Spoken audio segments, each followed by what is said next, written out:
네, 여러분 안녕하십니까? 2024 서울시 빅데이터 캠퍼스 공모전에 오신 것을 진심으로 환영합니다. 저는 오늘 이 뜻깊은 행사의 진행을 맡은 아나운서 임지우입니다. 반갑습니다. 네, 따뜻한 박수 고맙습니다. 요즘 아침 저녁으로 쌀쌀해진 가을 날씨 함께 하고 계시는데요. 정말 화창한 날씨 속에서 귀한 발걸음 해주셨습니다. 다시 한번 참석해주신 많은 분들께 감사의 인사 말씀을 드립니다. 그럼 지금부터 2024 서울시 빅데이터 캠퍼스 공모전을 본격적으로 시작해 보도록 하겠습니다. 먼저 행사에 앞서서 진행 순서를 간략하게 말씀을 드릴 텐데요. 인사 말씀을 시작으로 심사위원 소개가 있도록 하겠습니다.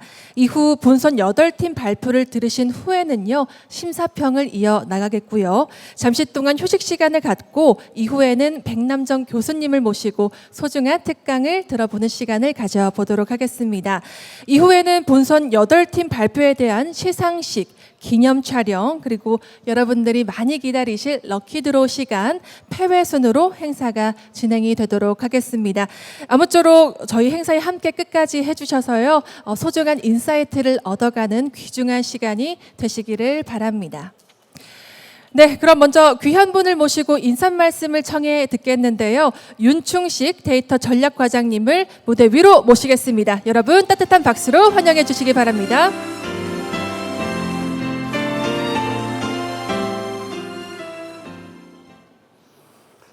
네, 안녕하십니까. 서울시 데이터 전략과 윤충식 과장입니다. 서울시 빅데이터 공모전 올해로 8번째 행사인데요. 본 행사에 본선에 올라오신 총 8개 팀, 예선에 49개 팀이 경쟁을 했는데 굉장히 경쟁이 치열했던 걸로 알고 있습니다. 본선에 진출하신 8개 팀 축하드리고, 오늘 심사를 위해서 전희주 교수님 이하 심사위원 5분 감사드리고요. 그다음에 빅데이터 분석에 필요한 AI 활용법 관련해서 백남정 교수님 특강 허락해 주셔서 감사드립니다. 빅데이터 캠퍼스 공모전의 빅데이터 캠퍼스에 대해서 잘 모르시는 분들도 계실 텐데요. 서울시 빅데이터 캠퍼스는 서울시가 보유한 민간 융합 데이터를 포함해서 일반 공공 데이터로 개방하지 않은 데이터들을 상암동의 캠퍼스에서 자유롭게 그 공간에서 활용할 수 있도록 마련된 장소고요. 저희가 이제 공모전을 매년 하는 이유는 시민들이 직접 공공 데이터를 활용을 해서 도시 문제, 시민들이 직접 서비스에 대한 질 높이기 위한, 퀄리티를 높이기 위한 이러한 행사에 적극적으로 좀 참여했으면 좋겠다라는 취지로 매년 행사를 하고 있는데, 매년 그 결과 내용들을 들어보면 굉장히 수준이 좀 높아지고 있습니다. 그래서 제가 다른 데도 심사도 해보고 하면 서울시의 빅데이터, 공공데이터에 대한 이해도라든지 어떤 문제의식에 대해서 좀 수준이 높지 않은가 이런 생각을 좀 해봤습니다. 본선에 올라온 내용들을 보니까 교통, 환경, 관광, 경제 등 다양한 분야에 좀 결선이 진출돼 있는데, 그 각종 시설물에 대한 입지 분석이라든지 요인 분석, 효과 분석 등 저희가 시민들이 제안한 내용과 분석한 내용들을 실제 정책에 활용할 수 있는 중요한 계기로 써먹을 수 있을 것 같습니다. 특히 입지 분석 같은 경우는 공공에서 입지에 대한 고민들을 많이 하고 계시거든요. 그래서 이렇게 시민들이 직접 참여한 제안들이 정책에 활용될 수 있는 좋은 기회가 되지 않을까 생각을 해봤습니다. 올해는 특히 이제 스마트 라이프 위크의 한국판 CES라고 하는 오늘 행사에 같이 포함돼서 지금 행사를 하고 있는데, 이 규모도 그렇고 그다음에 참석하신 분들도 많이 긴장할 것 같아요. 근데 사실은 이게 경쟁이다 보니까 사실은 내용이 암만 분석을 잘하더라도 짧은 시간 안에 이거를 설득력 있게 어떻게 잘 표현을 하느냐가 결국 나중에 대상을 받는 분들 보면 그런 효과가 있는 것 같습니다. 다만 이 주위에 좀 웅장하고 해서 좀 긴장되실 것 같은데, 최대한 준비하신 것들을 좀 긴장 푸시고 최대한 발표를 잘 하셔서 소기의 성과가 있었으면 좋겠습니다. 다시 한번 참석하신 본선 진출분들 축하드리고, 심사위원분들 냉정하게 좀 잘 심사해 주시기를 부탁드리겠습니다. 감사합니다. 네, 빅데이터 분석과 활용에 기여한 우수한 참가자들을 격려하는 아주 소중한 인사 말씀 전해주셨습니다. 다시 한번 데이터 전략 과장님께 큰 박수 보내주시면 감사하겠습니다. 네, 고맙습니다. 이어서 오늘 공모전의 공정한 심사를 해주실 심사위원분들을 소개해 드리도록 하겠습니다. 제가 한 분 한 분 소개 올릴 때마다 여러분들께서는 따뜻한 환영의 박수 보내주시기 바랍니다. 먼저 전희주 동덕여자대학교 교수님께서 심사위원장으로 수고해 주시겠습니다. 여러분 따뜻한 박수 보내주시기 바랍니다. 네, 환영합니다. 이어서 이영환 고려대학교 교수님께서도 참석해 주셨습니다. 환영합니다. 어서 오십시오. 다음으로는 백남정 한국열린사이버대학교 교수님께서 함께 해주고 계십니다. 반갑습니다. 어서 오십시오. 추상훈 주식회사 비플레이스 대표님께서도 수고해 주시겠습니다. 네, 감사합니다. 마지막으로 김용훈 주식회사 옴니 CNS 대표님께서도 수고해 주시겠습니다. 감사합니다. 네, 고맙습니다. 그럼 지금부터 본격적으로 본선 8팀의 발표를 시작해 보도록 하겠습니다. 한 팀당 발표 시간은 10분, 그리고 질의 응답 시간은 5분으로 총 15분이 주어지겠는데요. 다만 주어진 시간이죠. 10분의 발표 시간이 조금 초과되셔도 무방하지만 그 초과된 시간만큼 질의 응답 시간이 줄어들 수 있다는 점 양해 부탁드리겠습니다. 15분의 시간을 잘 활용해 주시면 감사하겠습니다. 그럼 본선 첫 번째 팀 앞쪽으로 나와 주시기 바랍니다. 오늘 첫 번째 팀은 포스코 팀이고요. 위쪽으로 모셔보도록 하겠습니다. 여러분 따뜻한 박수로 환영해 주시면 감사하겠습니다. 네, 우리 포스코 팀은 코로나19에 대한 골목 상권 회복력의 영향 요인을 분석으로 또 발표를 해 주신다고 하시는데요. 또 첫 번째 팀이다 보니까 굉장히 많이 떨릴 것 같습니다. 격려의 박수 한 번 더 보내주시면 감사하겠습니다. 네, 안녕하세요. 코로나19에 대한 골목 상권의 회복력, 영향의 분석을 진행한 포스코 팀 공명준입니다. 발표 시작하겠습니다. 목차는 다음과 같습니다. 먼저 코로나19는 사회 전반적으로 많은 영향을 미쳤습니다. 영세 점포와 소규모 상권의 코로나 기간 동안 어떤 영향을 미쳤는지, 그리고 회복력 관점에서 지속적으로 관리가 어떻게 되어야 될지 저희는 영세 상권에 대한 이해와 지원 정책 수립 근거가 필요하다고 생각하여 연구를 진행하였습니다. 연구 목적은 다음과 같습니다. 서울형 골목 상권을 대상으로 코로나19의 피해와 그 회복 양상을 정량적으로 분석하여 미래의 충격에 대한 소규모 상권의 회복력을 좀 높일 방안을 탐색하고자 진행하였습니다. 연구의 흐름 같은 경우에 저희는 이제 데이터 분석을 진행하였고, 그 다음에 지표를 측정한 다음, 그리고 이제 나눠가지고 유형화와 지표 측정을 해서 다중행위 분석까지 해서 두 가지 갈래로 연구를 진행하였습니다. 상권 변화 분석에 대한 연구를 통해서 저희는 이제 분석의 흐름과 분석 대상, 그리고 연구의 차별성 등을 확인하여 선행 연구 검토를 진행하였고, 회복력 지표에 대해서도 여러 가지 지표들이 있습니다. 저희 같은 경우에는 이제 견고성과 신속성, 그리고 자원 불연성이라는 지표를 채택하여 상권 분석을 진행하고자 했습니다. 그래서 저희 같은 경우는 이제 서울시 빅데이터 캠퍼스에서 제공하는 이제 상권 단위의 미시적인 데이터와, 그리고 이제 2022년 12월까지라는 최신화된 데이터, 그리고 이제 회복력이라는 지표를 아예 상권에다가 적용했다는 것이 저희의 차별성이라고 생각할 수 있겠습니다. 이를 통해서 이제 도시의 경제적 지속 가능성에 대한 새로운 시사점을 제공하고자 하였습니다. 저희의 연구 범위는 이제 코로나19가 딱 간단한 2019년 12월부터 2022년 12월까지고 서울형 골목 상권 1,090개가 모두 저희에 대한 범위였습니다. 그래서 저희가 채택한 경고성, 신속성, 자원분전성 지표 같은 경우에는 경고성은 이제 기존 매출액에서 최저 매출액까지 기울기, 그리고 신속성은 최저 매출액에서 회복 지점까지 기울기, 그리고 자원분전성은 총 그 그래프의 적분값을 활용하였습니다.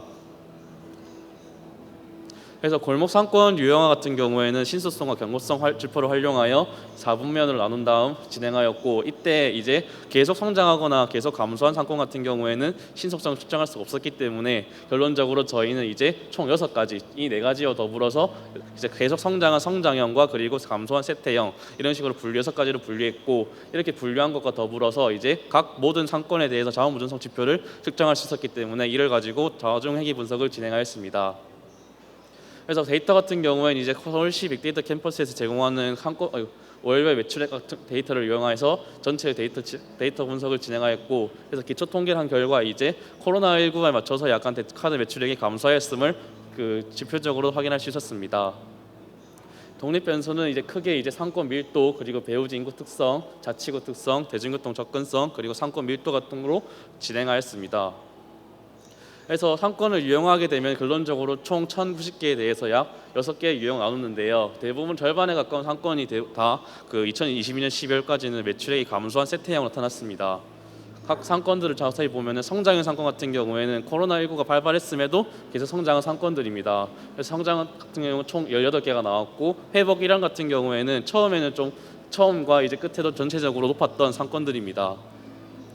회복 2형 같은 경우에는 처음엔 좀 코로나에 좀 약했으나 결론적으로는 가장 많이 성장했던 상권들로 이제 코로나를 기회로 좀 성장했던 상권들이고, 회복 3형 같은 경우에는 이제 처음에 좀 잘 버텼지만 결론적으로도 잘 성장하지 못했던 상권들이었습니다. 회복 4형 같은 경우에는 이제 경고성과 신속성이 모두 평균보다 좀 못 미치기 때문에 좀 약했던 그런 상권들이고, 세태형 같은 경우에는 계속 감소했던 상권이기 때문에 저희가 지속적으로 관리해야 되지 않을까 생각했습니다. 그래서 이 유형들을 바탕으로 이제 각종 지표들을 대입하여 아노바 분석을 진행했습니다. 그래서 유형 간에 어떤 영향을 미쳤는지 확인하기 위해서 진행하였고, 결론적으로는 자치구 재정 자립도, 카페업 점포 밀도, 빌라와 1인 가구 비율, 상업 지역 비율, 그리고 유동인구 연령층 등이 유의하게 나타났습니다. 그래서 이것들을 바탕으로 이제 지도에도 이제 표현하면서 지리적으로 어떤 영향을 미쳤는지 확인하였고, 결론 첫 번째 요인은 뜨는 상권입니다. 코로나19 기간과 더불어서 떴던 상권이 이제 성수동 같은 경우에는 많이 떴습니다. 그래서 성수동 같이 아예 뜨는, 좀 설명하기 좀 어려운 지표지만 뜨는 상권 같은 경우에도 영향을 미쳤다라고 판단했고, 그리고 이제 빌라 밀집 지역이나 아니면 서울 외곽 지역의 빌라촌 같은 경우에는 초기에는 이제 기본적인 수요가 있기 때문에 경고성은 진행하였으나 성장하는 데 역시 좀 제한이 있었기 때문에 결론적으로는 세태한 상권이 많았다라고 판단했습니다. 그리고 이제 금천구 일대의 중공업 지역 같은 경우에도 이제 전체적으로 일자리 같은 게 많이 떨어지면서 감소하게 되었는데, 그 중에서도 물리 창작촌만큼은 이제 문화적으로 성장한 지역이기 때문에 성장했다라고 판단했습니다. 그리고 이제 송파구 마천동과 강동구 천호동을 대표로 표현할 수 있는 대규모 도시개발 사업 같은 경우에는 마천 같은 경우에는 이제 22년 초에 입주를 하게 되면서 크게 성장하였고, 천호 같은 경우에는 입주를 하면서 감소하게 되었습니다. 그래서 결론적으로는 도시개발 사업이 가장 영향을 미쳤다 판단했습니다. 그래서 판단했고, 이제 다른 지표로 자원무준성을 활용해서 다중회계 분석을 진행하겠는데요. 자원무준성이 가장 높았던 지역이 강서구 마고, 그리고 송파구 마천, 그리고 성동구 성수동이 있었습니다. 낮았던 지역은 이제 동묘, 그리고 강남구 CBD, 그리고 동덕여자대학교가 있었는데요. 전체적으로 이제 일자리가 많거나 아니면 관광객이 줄었거나 대학 가거나 이런 식으로 감소했음을 확인하였습니다. 그래서 자원무준성 지표를 가지고 다중회계 분석을 진행했는데요. 그래서 이 중에서도 이제 1인당 사회복지 예산액, 그리고 음식점업과 카페업 점포 밀도, 도시개발 사업 여부, 그리고 빌라 사업 비율, 1인 가구 비율 등이 유의하게 나타났습니다. 그래서 저희 같은 경우에 이제 회복력에 영향이 어떤 게 있었을까 판단했을 결과 이제 도시개발 사업 여부, 그리고 배우지 인구 특성, 그리고 자치구 특성 등이 여기에 영향을 미쳤다 판단했습니다. 선행연구에서도 도시개발 사업 여부랑 배우지 인구 같은 경우에는 있었는데요. 저희 같은 경우에는 이제 자치구 특성까지 반영해서 좀 더 유의했던 결과를 얻었습니다.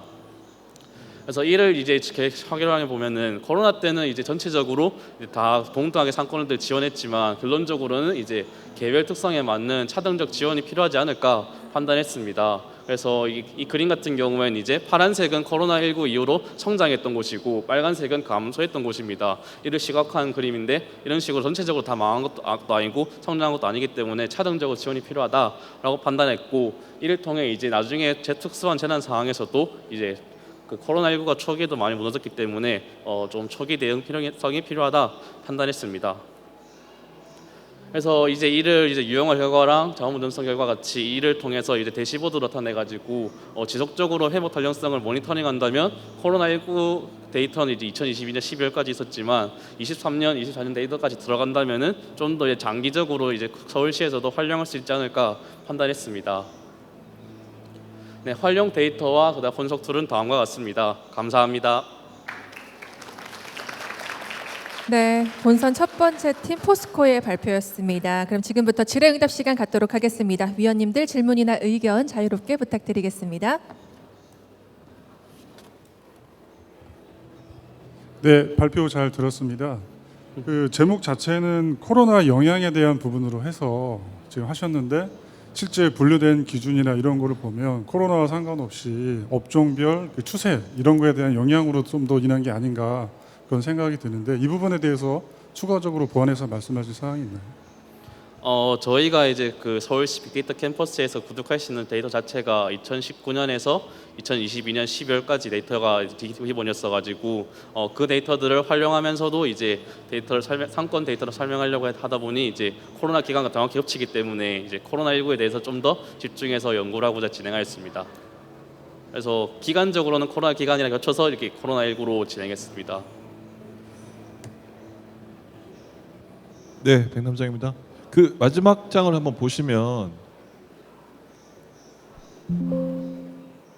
그냥 뭐 질문할게요. 그냥 마지막 그 결론적으로는 뭐 분석이라고 하셨는데 근데 이걸 그 앞장으로 넘어가서 분석을 하셔가지고 뭘 하시겠다라는 의도는 아직 시스템 구축 제한인 거고요. 이거에 대해서 좀 더 생각하시고 표현을 이렇게 하셨는데 좀 더 생각을 하신 게 있다면 좀 말씀해 주시겠어요?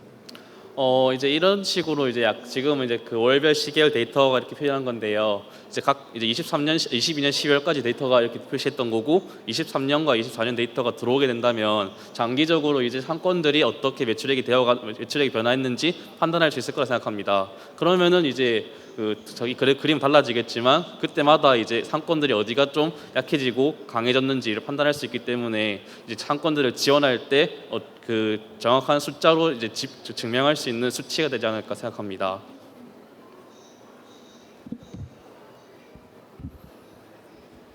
네, 처음 말씀해 주시면 하면 이제 그 체감 경기가 원래 약간 감이어가지고 잘 보이지 않는데 이제 이걸 수치로 보여줌으로써 이제 좀 더 지원할 수 있는 근거를 좀 제공할 수 있다 생각합니다.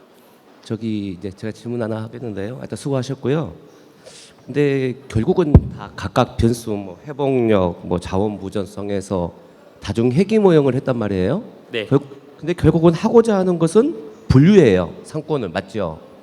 분류와 예, 그리고 예. 이제 영향력이 근데 분석했습니다.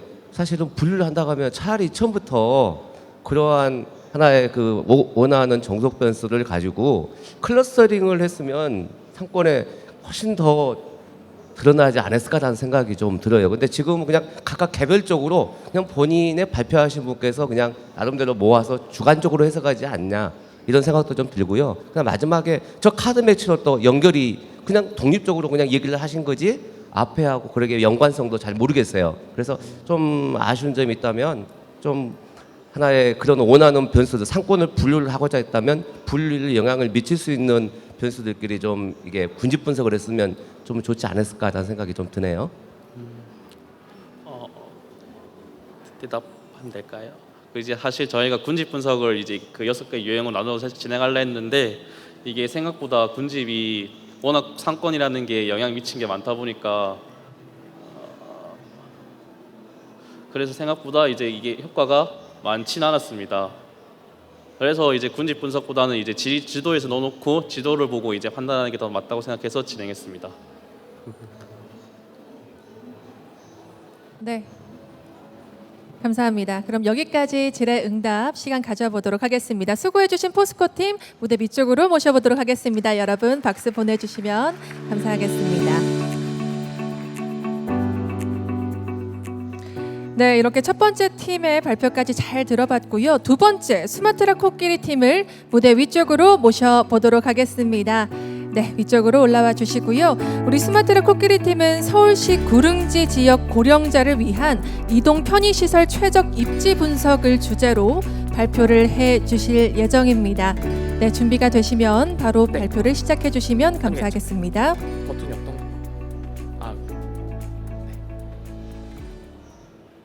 거. 네. 바로 발표 시작하도록 하겠습니다. 서울시 구릉지 지역 고령자를 위한 이동 편의시설 최적 입지 분석에 대하여 발표하게 된 스마트라 코끼리조입니다. 저희 발표 순서는 다음과 같고요. 다음으로 가장 처음으로 말씀드리고 싶은 것은 주제 선정의 배경입니다.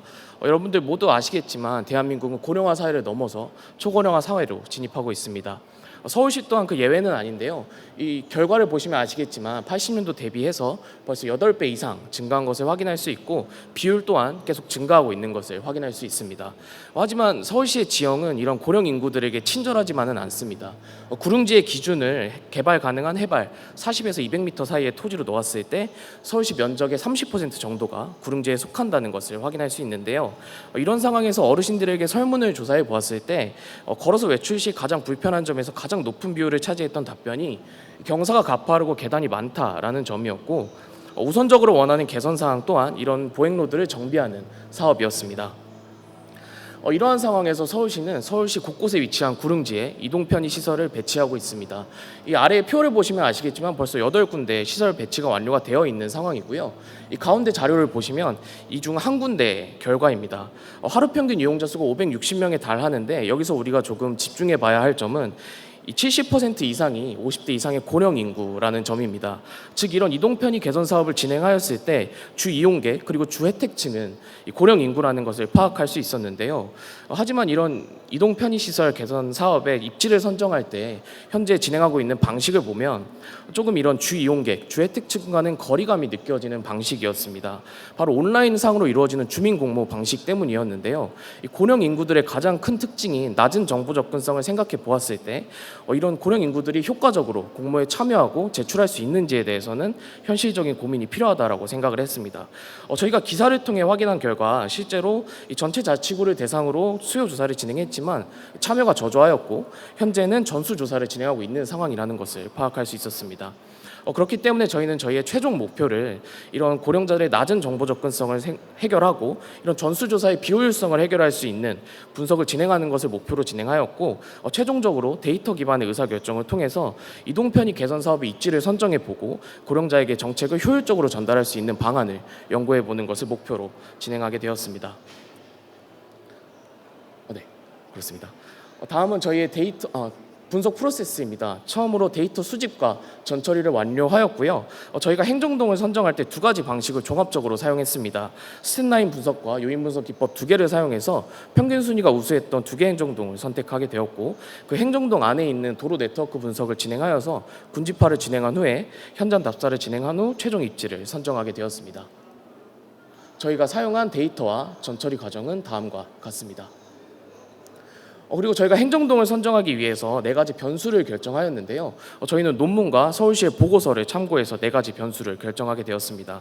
행정동 안에 있는 도로 네트워크 평균 경사도, 노인 인구 분포, 복지시설 수, 구릉지 비율을 이용해서 데이터 테이블을 제작하였고요. 도로 네트워크 분석을 하기 위해서 모든 도로 네트워크에 고령자 유동량을 부여하였습니다. 또한 경사도를 계산해서 경사도 또한 부여해서 도로 네트워크 분석을 시행하였습니다. 그 다음으로 말씀드리고 싶은 것은 행정동 선정 과정입니다. 저희는 2가지 분석을 진행했는데 가장 먼저 말씀드리고 싶은 것은 스탯라인 분석인데요. 저희는 각 행정의 특성을 정교화하였고 전체 분포 내에서 Z스코어로 변환하였습니다. 4가지 변수에 대한 Z스코어를 합산해 내어서 합계 점수를 결정하였고 그 점수를 기준으로 상위 10개 행정동을 결정할 수 있었습니다. 그 결과는 오른쪽과 같습니다.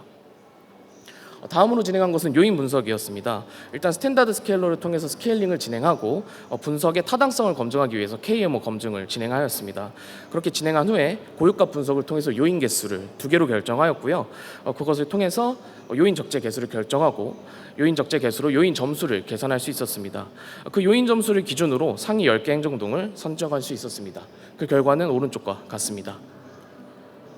이렇게 해서 평균적으로 우수한 순위를 가졌던 상도 1동과 상계 3, 4동을 최종 행정동으로 선정하게 되었고요. 이 행정동 안에 있는 모든 도로 네트워크망을 분석하였습니다.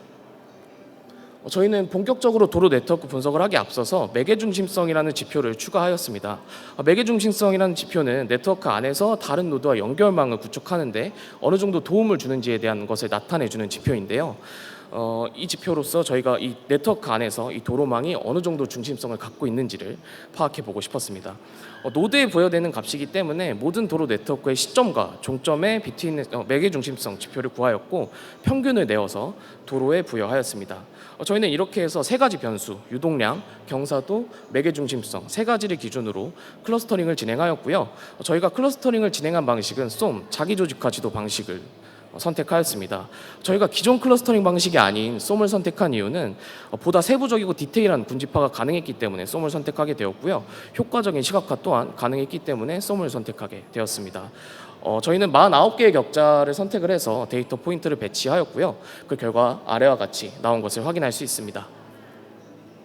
저희는 이렇게 해서 행정등 2개, 49개의 격자를 얻어냈습니다. 하지만 100개에 달하는 격자를 모두 분석을 하고 특징을 파악하는 것은 분석의 효율성을 낮추는 요인이라고 생각을 했기 때문에 저희는 100분위수 평균을 이용해서 상위 10%의 군집을 도출하고 그 군집의 특징을 파악하는 과정을 거쳤습니다.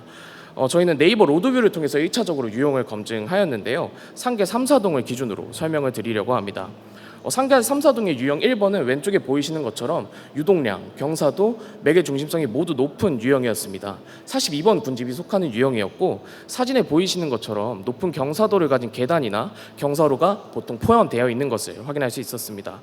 매개 중심성이 높았기 때문에 대로 주변에 위치하거나 대로 바로 옆에 위치한 골목이 대부분이었습니다. 유형 2번 같은 경우에는 4가지 군집이 속해 있는 유형이었는데요. 유동량과 매개 중심성이 높은 것을 확인할 수 있고 경사도가 상대적으로 낮다는 것을 확인할 수 있었습니다. 사진에서 보이는 것처럼 대로변에 위치한 길이나 대로가 포함되어 있는 것을 확인할 수 있었습니다. 유형 3번 같은 경우엔 유동량과 경사도가 높고 매개 중심성은 상대적으로 낮은 유형이었습니다. 사진에 보이시는 것처럼 경사로하고 높은 경사도라든지 도로가 대부분 포함되어 있는 것을 확인할 수 있었는데요. 매개 중심이 상대적으로 낮은 만큼 거주 지역의 중앙에 위치하거나 거주 지역의 외곽에 위치한 형태를 띠고 있었다는 것을 파악할 수 있었습니다. 저희는 이렇게 상계 3, 4동, 상도 1동의 똑같은 방식으로 유형을 분류해 보았고요. 저희가 네이버 로드뷰로 확인을 한 결과 상계 3, 4동의 1번, 3번 유형 그리고 상도 1동의 1번 유형이 저희 프로젝트의 최종 입지로서 적합하다고 생각했기 때문에 이 유형을 대상으로 현장 답사를 진행하였습니다. 현장 답사에서 최종 결과를 얻어냈습니다. 상계 3, 4동을 기준으로 설명을 드리려고 하는데요. 맨 왼쪽에 보이시는 길이 도로 아이디 1982번 길입니다. 완도 건어물이라고 검색하면 나오는 건물 바로 옆에 있는 계단인데요. 지리적 특징으로는 폭이 좁고 길이가 긴 계단이었습니다. 거주구역과 상업구역을 연결해주는 계단이기도 했는데요. 저희가 현장 답사를 진행한 결과 폭이 조금 좁았기 때문에 에스컬레이터 설치가 가능하다고 생각을 했습니다. 그리고 바로 오른쪽에 보이는 사진이 바로 2071번 도로입니다. 아름다운 세상 모두 함께라는 건물 바로 옆에 위치한 계단인데요. 폭이 넓으면서도 상권 바로 옆에 인접해 있는 것을 확인할 수 있었습니다. 저희가 현장 답사를 진행한 결과 경사형 엘리베이터를 추천하는 도로입니다. 그리고 맨 오른쪽에 보이는 길이 바로 1544번 도로인데요. 교회 인근에 위치하면서도 굉장히 긴 길이었는데 주변에 집들이 위치해 있었는데 저희가 대부분이 빈집이었는 것을 확인할 수 있었습니다. 네, 저희 2분 남았습니다. 특징으로는 도시의 가장 아랫부분과 가장 윗부분을 연결해주는 굉장히 긴 길이었는데요. 그렇기 때문에 이것들을 포함할 수 있는 경사형 모노레일을 추천하는 길입니다. 상도 1동도 똑같은 방식으로 최종 선정을 진행하였고요. 시간 관계상 발표는 생략하도록 하겠습니다. 마지막으로 저희 기대효과와 한계점입니다. 저희는 데이터 기반 정량적 기준을 활용하였기 때문에 보다 합리적인 의사결정을 지원할 수 있을 것이라고 생각하고요. 이동 편의 시설 주변으로 자연스럽게 유동량이 늘어날 것으로 예상이 되기 때문에 지역경제 활성화에도 도움이 될 것이라고 생각합니다. 또한 이동이 어려운 고령자들이 보다 안전하게 도시 시설을 이용할 수 있기 때문에 생활의 질을 향상시킬 수 있을 것이라고 생각합니다. 한계점 또한 존재하는데요. 모든 고령자의 이동 패턴을 완벽하게 파악하는 것은 조금 어려웠다는 한계점이 존재하고 또 이런 개인이 느끼는 감정을 정확하게 수치화시키기 어려웠기 때문에 정확한 경제적 이익을 측정하기는 어려웠습니다. 또한 저희가 사용한 데이터는 과거 시점의 데이터였습니다. 그렇기 때문에 실시간 데이터를 반영한다면 결과가 달라질 수도 있을 것이라는 한계점이 존재합니다. 마지막으로 참고 자료이고요. 발표 마치겠습니다. 네, 고맙습니다. 두 번째 팀 스마트라 코끼리의 발표까지 잘 들어봤고요. 그럼 지금부터 질의응답 시간 가져보도록 하겠습니다. 네, 백남석입니다. 앞에 두 번째 앞에 페이지로 가시면 도합 아니고 뒤에 맞아 아니 제가 말로 할게요. 그냥 마지막에 보시면 한계에 대해서 말씀을 하시잖아요. 한계점이요? 한계점에 대해서 말씀을 하시잖아요. 네. 경제적 측정이 어렵다라고 하셨잖아요. 근데 그렇게 이 한계점을 저렇게 표현을 하셨다는 것은 그거에 대해서 어렵긴 하지만 뭔가의 실마리는 있다고 생각을 하신 거잖아요. 어떤 식으로 풀어갈지는 가닥은 있지만 그 현실적으로 이제 풀기 힘들다라고 생각하시는 건데 그 가닥이 어떻게 되는 건지 생각하고 있는 어떤 실마리가 어떤 건지 한번 말씀해 주실 수 있을까요? 저희가 이 경제적 이익을 이렇게 한계점에 포함한 이유는 저희는 좀 이 서울시의 입장에서 사실 생각을 해본 건데요. 이 정책적으로 도입을 하기 위해서는 어느 정도 경제적인 그런 비용이라든지 그리고 그걸 얻어내는 그런 사회적 편익을 정확하게 측정을 해야 한다고 생각을 했습니다. 그래서 저희도 그런 방식을 조금 이것을 얼마나 그런 사회적 편익 그런 것들을 경제적으로 측정할 수 있을까를 좀 고민을 사실 해봤는데 저희가 생각했을 때 이런 것들을 이용 금액을 받는 것도 아니고 사실 이거를 얻어내면서 어떤 건강에 대한 사실 뭐 계단을 이용하시는 게 굉장히 불편하고 계단 이용하면서 많은 부상이 뭐 그런 자료도 없었기 때문에 좀 그런 것에 대한 조금 어려움이 있었다라는 것을 말씀드리고 싶었던 거였습니다. 네. 사실 저희도 고민을 많이 해봤지만 정확하게 측정할 수 있나라는 의문이 좀 더 있었던 것 같습니다. 네, 다음 위원님. 네, 발표 잘 들었습니다. 발표는 고생 많으셨고요. 그 실제 앞에보다 지금 발표에서 가장 의미 있는 부분은 저는 이제 현장 답사가 상당히 좀 임팩트가 있었던 것 같고요. 실제 이제 데이터 분석에 머무르지 않고 사람을 이롭게 하는 부분에서 접근하는 부분이기 때문에 실제 우리가 이미지나 실제 이제 수치 외에도 눈으로 확인하지 못하는 부분들까지 현장 답사를 진행하셨던 분은 상당히 의의가 있는 것 같고. 근데 한 가지 관점은 이제 서울시 관점에서 고민을 하셨다고 하는데 결국은 또 서울시는 서울 시민의 관점에서 고민을 하실 거거든요. 그래서 그 부분이 이제 관점에 대한 부분들이 좀 더 같이 봐주셔야 될 것 같고 추천 설비가 나왔다는 부분은 결국 또 예산이나 향후에 이제 운영이나 유지 보수나 다양한 부분들이 들어가기 때문에 추천 설비에 대한 부분들은 저런 추천하는 방식에 대한 부분이나 향후 운영 관점에서까지 좀 고려가 필요하지 않아 포함이 됐으면 좋지 않았을까 생각을 해봅니다. 감사합니다. 수고하셨고요. 제가 이제 제 또 전문이다 보니까 소셜 네트워크를 이용했단 말입니다. 그렇죠? 그다음에 그 중심성인 측도인 매개 중심성을 이용을 했는데 결국은 노드가 필요하거든요. 노드가 뭐예요? 지금 도로 아이디를 아까쯤에 노드로 표현을 어떤 말씀을 하신 것 같은데 네. 여기서 예. 각각의 지금 이제 매개 지표가 나왔단 말이에요. 도로 아이디가 노드예요? 그러니까 제가 여기서 말씀드렸던 거는 네. 그 매개 중심성이라는 지표가 그 어떤 점에 이렇게 부여되는 데이터지 않습니까? 그래서 저희는 이 노드라는 것이 그 점에 그러니까 이 매개 중심성이라는 지표 자체가 점에 부여되는 좌표이다 아니, 보니 그러니까 어디를 얘기하시는 거예요? 왜냐하면 잘못하면 이게 전혀 연결이 안 돼서 제가 여쭤보는 거예요. 네네 그 도로의 시점과 종점 좌표가 있었습니다. 그 좌표를 노드로서 활용해서 부여하였던 겁니다. 네, 그러면 하나의 위치인 거죠. 아까 계속 지금 도로 아이디를 보니까 아까 줄로 이게 선으로 연결했단 말이에요. 그건 링크죠, 사실은. 네. 이해되시죠? 그래서 왜냐하면 이게 분석을 한다는 건 되게 중요하고 또 분석 방법이 객관성을 보증을 해야 되는데 좀 그런 부분들이 좀 이게 잘못하면 이게 일반 분들은 오해를 일으키지 않을까 생각이 듭니다. 왜냐하면 저거 노드라는 게 하나의 그 두 개의 노드가 있어야만이 매개 중심성이 노드별로 나오는 거잖아요. 그렇죠? 그래서 노드 아이디로 표현해서 여쭤본 겁니다. 네, 감사합니다. 더 없으시면 여기서 마무리를 해보도록 하겠습니다. 수고하셨습니다. 두 번째 팀 스마트라 코끼리의 팀이었습니다. 네, 감사합니다. 자리로 모시도록 하겠고요. 이어서 세 번째 팀 소개해 드리겠습니다. 회깅이들 발표자는 무대 위쪽으로 올라와 주시고요. 우리 글로벌 관광도시 서울을 위한 관광 전략지 발굴 및 맞춤 관광 전략 재현이라는 발표로 수고를 해 주시도록 하겠고요. 무대 위쪽으로 모셔보도록 하겠습니다. 네, 준비가 되시면 발표를 바로 시작해 주시면 되겠습니다. 이거.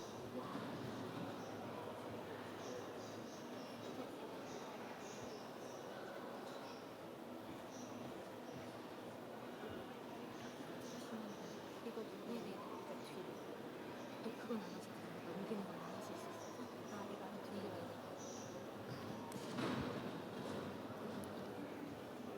네, 안녕하세요. 글로벌 관광도시 서울을 위한 관광 전략지 발굴 및 맞춤 관광 전략 재현을 주제로 발표를 진행할 서유진이라고 합니다. 다음과 같은 순서로 발표를 진행하도록 하겠습니다. 저희는 현재 지정된 7개의 서울시 관광 특구와 외국인 관광객들의 한국 방문 트렌드 및 관광 선택 요인 변화 추이를 바탕으로 주제를 선정하였습니다.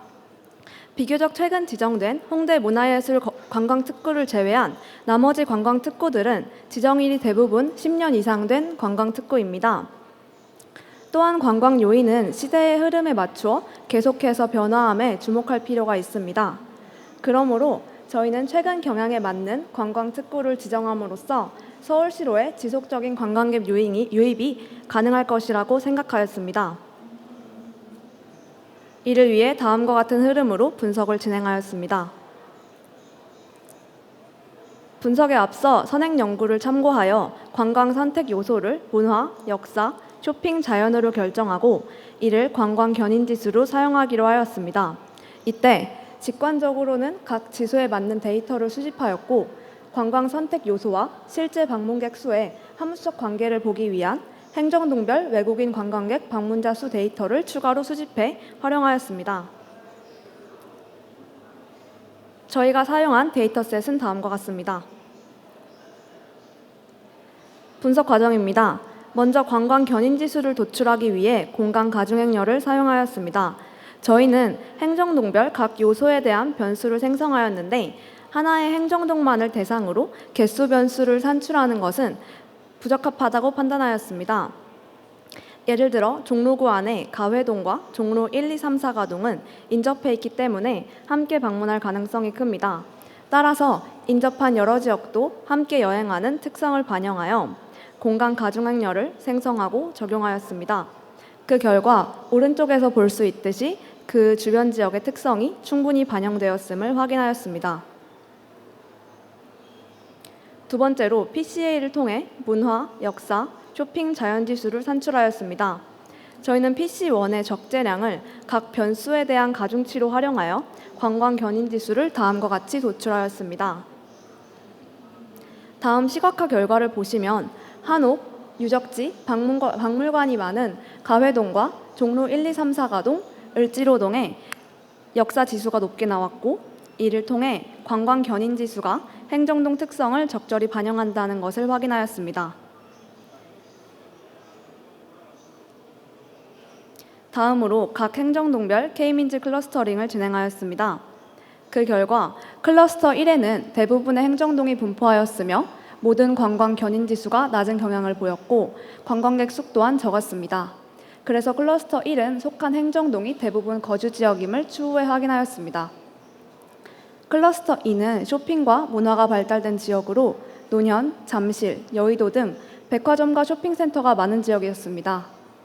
클러스터 3은 역사와 자연지수가 높은 지역으로 명동, 종로 등 역사와 문화 자연공원이 활성화된 지역이었습니다. 이를 바탕으로 저희는 클러스터 2와 3에 속한 행정동을 관광 중점 지역으로 선정한 후 전략지 발굴 및 전략 제시를 진행하였습니다. 최종 전략지 선정을 위해 관광 중점 지역을 대상으로 교통, 음식점 개수 등 추가 변수를 수집하고 생성하였습니다. 이때 전략 제시의 대상은 이미 관광이 활성화된 지역과 달라야 한다고 판단하였습니다. 그래서 각 행정동과 가장 가까운 기존 관광 특구와의 거리를 고려하였습니다. 관광 견인 지수를 산출하는 것과 동일한 방식으로 교통 지수 또한 산출하였습니다.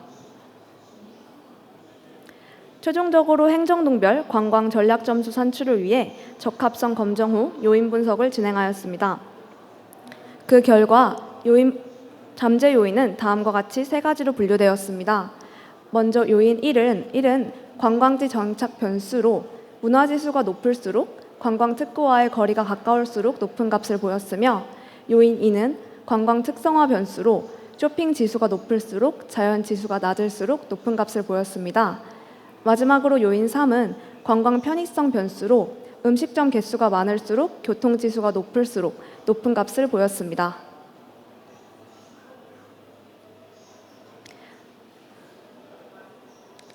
저희는 이미 관광지로 정착이 된 지역이 아닌 새로운 관광 잠재 지역을 발굴하고 전략을 재현하고자 하는 목적이었기 때문에 요인 1이 작을수록 요인 2의 절대값이 클수록 요인 3이 클수록 높은 점수를 부여하였습니다. 이를 바탕으로 가장 점수가 높은 여의동, 양재2동, 진관동을 최종 전략지로 선정하였습니다.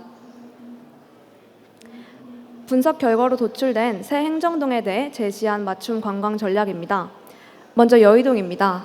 여의동은 쇼핑센터와 음식점이 많아 풍부한 관광 요소를 가지고 있고 교통지수가 높아 접근성이 높다는 특징이 있습니다. 하지만 다양한 관광객 방문 요인 대비 방문객 수 자체가 저조하고 여의도 한강공원이 있지만 자연 요소가 상대적으로 저조하다는 문제점이 있었습니다. 이를 고려한 다음과 같은 관광 전략을 제시합니다. 먼저 여의도 한강공원 활성화를 통해 자연 요소를 증대하는 것이 필요합니다. 두 번째로 리버버스 개통 이후에 리버버스 활용, 관광 활성화 정책을 제시한다면 여의도에 대한 접근성 및 유람 관광 증대로 인해 추가적인 관광 요인이 생성될 것입니다. 마지막으로 차기 관광 특구로 지정하게 된다면 관광지 홍보 효과로 인해 관광객이 증가할 것입니다. 두 번째로 양재 이동입니다. 양재 이동은 다른 관광 요소 대비 자연 요소가 높다는 특징을 가지고 있습니다. 하지만 교통지수와 문화지수가 낮은 접근성을 가지고 있다는 문제점이 있습니다. 이를 고려한 관광 전략은 다음과 같습니다. 먼저 양재 이동을 자연 특화 관광지로 지정을 하고 교통 편의성 증대를 통해 접근성 문제를 해결하게 된다면 양재 이동은 서울특별시 대표 특화 관광지로서 기능할 수 있을 것입니다. 두 번째로 강남 마이스 양재 관광 코스 제한입니다. 먼저 기존 관광 특구인 강남 마이스와 양재 이동은 지리적으로 근접하고 하지만 상반된 성격을 띠고 있습니다. 그렇기에 인접한 두 여행지를 엮어 하나의 관광 코스로 제한하게 된다면 상반된 관광 코스 요소의 융합으로 관광객을 유치할 수 있을 것입니다. 마지막으로 진관동입니다. 진관동은 역사와 자연지수가 높고 기존 관광 특구와의 거리가 멀어 기존 서울시 관광 특구와의 차별적인 매력이 있다는 특징이 있습니다. 하지만 역사와 자연지수가 높아 관광 요인이 충분한 것 대비 교통지수와 음식점 개수가 적어 주변 편의 요인이 부족하다는 문제점이 있습니다. 이를 고려한 관광 전략은 다음과 같습니다. 먼저 교통 편의성을 증대해야 하고 음식점 증대 및 진관동만의 자연, 역사적 특성 기반 마케팅을 강화해야 합니다. 한 예로 진관동 한옥마을을 서울의 대표적인 한옥 스테이타운으로 확장하고 이와 어울리는 한식 음식점 활성화를 위한 한식당 지원 사업을 펼치게 되면 전동 관광 활성화 지역으로 발전할 수 있을 것입니다. 2분 남았습니다. 저희 분석의 정책 관련성과 사업성 측면의 기대 효과는 다음과 같습니다. 먼저 서울시 10대 핵심 과제의 구체화와 추진이 필요한 시점에서 공유 숙박의 입지 제한 등 구체적인 정책 방향성을 제시했으며 기존 관광 특구 이외에 최근 한국 여행 트렌드에 맞는 행정동에 대해서도 맞춤 관광 전략을 확대하여 관광 친화 도시 서울로의 발전 가능성을 제시하였습니다. 또한 데이터를 기반으로 관광 특구로의 잠재력을 가지고 있는 새로운 관광 활성화 지역들을 발굴하였고 해당 지역만의 특색을 파악하고 해당 지역 상권의 활성화 전략으로도 활용 가능하다는 점에서 높은 활용성을 가집니다. 마지막으로 지역 주민 수가 많은 진관동의 경우 특별관리구역 지정을 검토하여 지역 주민들의 정주권을 보호하고 관광객과 지역 주민들과의 상생을 도모하게 된다면 갈등을 완화하면서 보다 현실적인 정책이 될 수 있을 것입니다. 저희 분석은 데이터를 기반으로 현 행정동의 상황과 특색을 효과적으로 반영한 관광 전략을 모색하였다는 점에서 글로벌 관광도시 서울을 향한 관광 전략 방향성을 고민하였습니다. 또한 새로운 관광 특구 발굴뿐만 아니라 서울시 전체를 고르게 발전시킬 수 있도록 관광객 수가 비교적 적은 지역에 대해서도 특성에 맞는 관광 활성화 전략을 재현하였다는 점에서 의의를 가집니다. 하지만 외국인의 한국 관광 및 문화에 대한 인식이나 맛, 만족도와 같은 정성적인 평가 데이터를 수집하지 못하고 행정동별 데이터의 부족으로 인해 관광 전략에 쓰일 수 있는 더 상세한 변수들을 활용하지 못했다는 한계를 가지고 있습니다. 이상으로 발표를 마치도록 하겠습니다. 감사합니다. 네, 발표 고맙습니다. 세 번째 팀 저희 회경이들의 발표까지 잘 들어봤고요. 질의 응답 시간 가져보도록 하겠습니다. 지금 그 분석하신 특구의 목적은 사실 글로벌 관광을 활성화하기 위한 거잖아요. 그러면 그 기존에 지정이 돼 있는 특구를 이 세 개 추천한 지역이 있잖아요. 그 동일한 기준으로 만약에 분석을 해본다면 아마 더 높게 나왔을까요? 낮게 나왔을까요? 저희가 그 기존에 지정된 관광 특구도 함께 분석을 해보았는데 그 예를 들어 종로구 같은 특정 역사 지수가 높은 지역의 경우에는 그 이미 활성화된 지역이라서 저희 지수로도 측정을 했을 때 높게 나왔습니다. 네, 요 앞에 페이지에 보시면 더 앞에 여기 활용성에 대해서 얘기했는데 이제 데이터를 기반으로 뭐 활성화 발굴, 활성화 전략으로 활용 가능이라고만 얘기하셨어요. 물론 뭐 시간이 짧고서 그랬겠지만, 근데 활성화 전략으로 얘기하셨는데 활성화 전략으로 이제 구체적으로 뭐 서울시에 제안하고 싶었던 그런 게 있었을 것 같은데 쓰지는 못했겠지만 그런 게 있으시면 좀 얘기를 해주시겠어요? 활성화 전략이요. 그래서 저희가 특정 그 동들을 선정하고 그 동들이 현재 지금 관광 요소들이 많이 있기 때문에 여기 앞에서 관광 전략들을 제시를 했고요. 이를 통해 이 동들을 조금 더 활성화할 수 있게 방안을 제시했다는 점에서 그렇게 공공 활용성으로 작성했던 것입니다. 네, 다음 의원님 말씀해 주십시오. 관광 컨셉은 항상 빅데이터 활용 방안에서 빠지지 않는 주제 중에 하나인데요. 아직까지 관광을 빅데이터 분석을 통해서 제대로 정책 반영을 해서 좋은 결과나 활용에 대한 부분들이 성공 사례들을 많이 못 접해본 것 같아요. 그래서 오히려 물론 데이터 분석적인 관점에서도 중요하지만 왜 이런 빅데이터 분석들을 통한 결과들이 실제 관광 사업이나 이런 부분들에 대해서 반영이 많이 안 됐을까에 대한 실패 사례나 이런 부분들도 좀 점검해 보는 게 좋지 않았을까 해서 지금 이제 주제나 이런 부분들에 대해서 뭔가 되게 차별화되고 실제 저런 부분들을 도입을 했을 경우에 진짜 활성화가 되겠다라는 부분들, 실제 그리고 하나 좀 궁금한 거는 지역 선정한 곳을 혹시 현장 답사를 가보셨나요? 아니요, 현장 답사는 가보지 못했습니다. 여의도 같은 경우는 지금도 교통 지옥으로 난리거든요. 그래서 실제 이제 어떤 여의도에 갖고 있는 문화적인 어떤 시그니처나 이런 부분을 활용도 중요하겠지만 기반 교통이라든지 여러 부분들이 또 받쳐줘야 되는 환경적인 요소들도 있기 때문에 그런 부분들에 대해서 좀 뭔가 실제 이제 선정하셨던 지역들도 한번 방문을 하셔서 실제 왜 여기에 이제 활성화가 안 되는지에 대한 부분도 몸으로도 한번 느껴보는 것도 상당히 중요하지 않았을까 싶습니다. 감사합니다. 네, 감사합니다. 네, 감사합니다. 여기까지 질문 더 없으시면 말씀해 주십시오. 이제 저도 데이터를 분석하는 사람 한 사람인데 항상 아쉬운 몇 회에서 우리 심사위원 지적을 하셨거든요. 데이터로만 끝나면 안 돼요, 사실은. 그래서 직접 그게 맞는지 검증을 해보고 진짜 특히 관광이다 그러면 아마 아이들을 제안하시잖아요. 그럼 진짜 가보셔서 느꼈던 부분을 하면 좀 더 좋지 않았을까라는 생각이 좀 듭니다. 예. 감사합니다. 네, 좋은 말씀 감사드립니다. 그럼 여기까지 발표를 마무리해 보도록 하겠습니다. 회경이들 팀 위쪽으로 모셔보도록 하겠습니다. 감사합니다. 네, 이렇게 세 번째 팀까지 만나보셨고요. 네 번째 팀 소개해 드리겠습니다. 스마트 인사이츠 팀이 준비를 하고 계시는데요. 서울 권역내 버스 노선 개선 및 효과적 조정을 위한 방안이라는 발표 주제로 발표를 선보이실 예정입니다. 여러분 따뜻한 박수로 맞이해 주시기 바랍니다.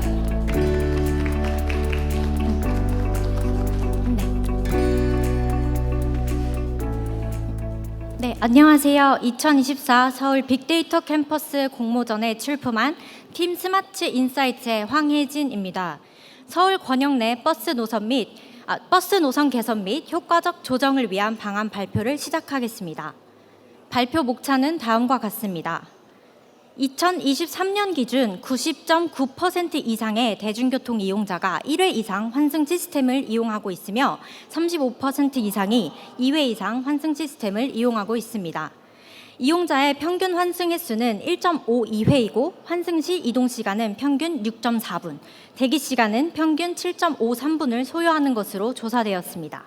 연구 결과에 따르면 환승을 하지 않은 승객의 행복 지수는 75.6점으로 평균 71.3점보다 높았지만 환승 횟수가 많아질수록 행복 지수가 점차 감소하는 음의 상관관계가 매우 뚜렷하게 나타났습니다. 실질적으로 오디 동선 데이터 분석 과정에서 환승 과정이 비효율적인 구간들이 발견되었습니다.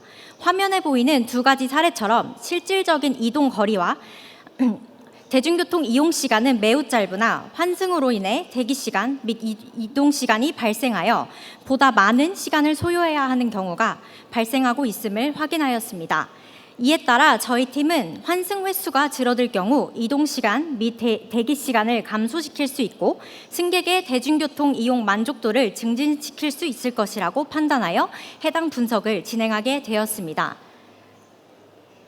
저희 팀은 세 가지 과제를 해결하고자 하였습니다. 첫째, 수요가 높은 동선을 파악하였습니다. 서울 권역 내에 상대적으로 수요가 많지만 환승 없이 이동이 불가능한 동선을 탐색하였고 동선 기반 클러스터링 알고리즘을 개발하여 특성에 따른 대표 동선을 산출하였습니다. 두 번째로 최적의 경로 및 주요 거점 지역을 선정하였습니다.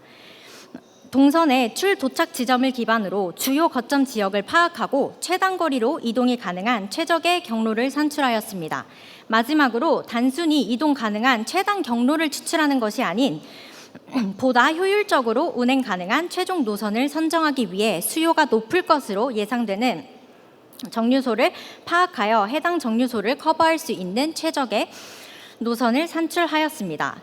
본 분석은 대중교통 환승 환경을 개선할 수 있는 최적의 노선을 제안하여 교통체증 완화, 교통체증 이용 만족도 증가, 대중교통 이용객의 증가 등의 긍정적인 효과를 창출하는 것을 목적으로 합니다. 본 분석에는 서울 빅데이터 캠퍼스에서 제공하는 서울시 대중교통 및 지하철 1회권 승하차 데이터 중 거래 내역 데이터를 활용하였습니다. 해당 데이터는 승하차 단말기 태그를 기준으로 승하차 지점을 수집한 데이터입니다. 날짜, 카드번호, 트랜잭션 아이디를 기준으로 정의된 단일 오디 동선을 규명하였고 각각의 동선을 기준으로 환승 횟수가 0인 경우를 최초 승차 지점으로, 환승 횟수가 최대값인 경우 최종 하차 지점으로 정의하였습니다. 출도착 정의가 완료된 데이터에 동선을 이용한 총 승객수를 산출하였으며 반출 규정에 따라 합산 승객수가 3인 이하인 경우 제거를 하여 반출을 진행하였습니다.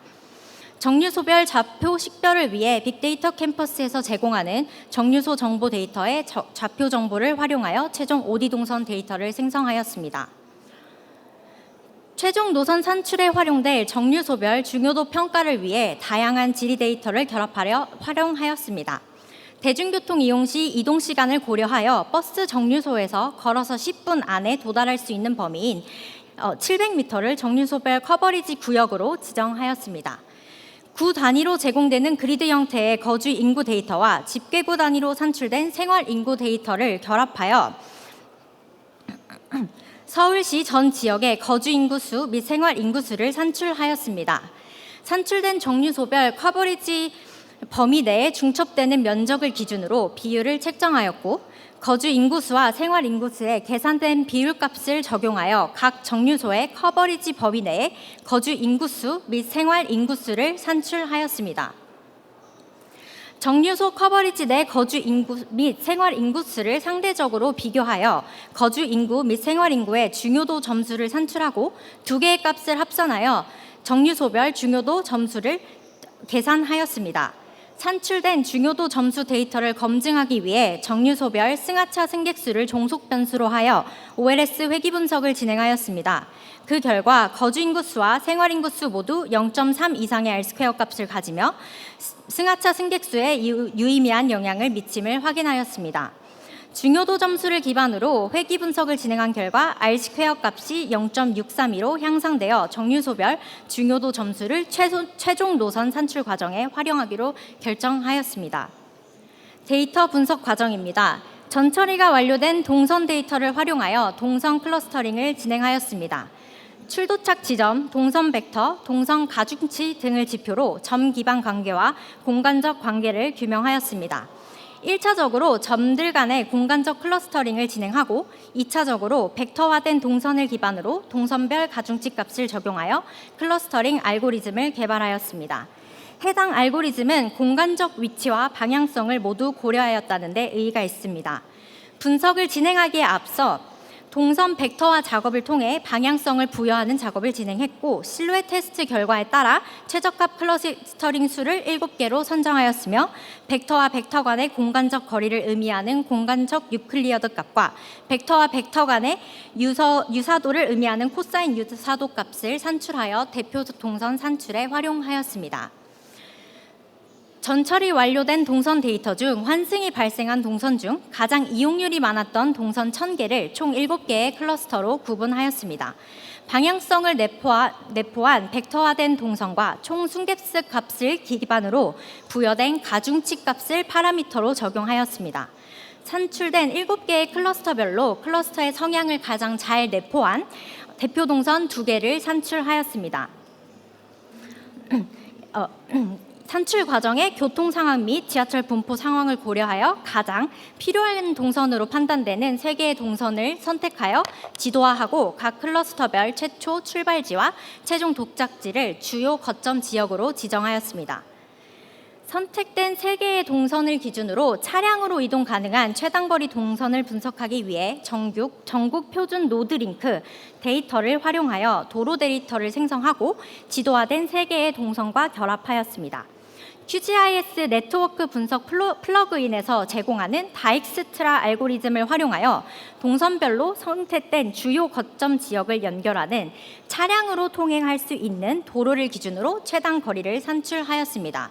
최종적으로 산출된 최단 이동 거리 계산 결과를 결합하여 동선별 이동 경로를 추출하였습니다. 다음으로 경로의 우회 여부를 판단하기 위해 추출된 경로 기준 주요 정류소들을 선택하는 작업을 진행하였습니다. 먼저 최단거리 경로를 기준으로 1km 반경 범위의 커버리지 구역을 정의하였고 해당 커버리지 구역 내에 정류소들을 산출하였습니다. 커버리지 구간에 존재하는 정류소를 전처리 과정에서 산출된 중요도 점수값과 결합하여 가장 수요가 많을 것으로 예상되는 중요도 점수가 가장 높은 상위 10%의 정류소를 추출하였습니다.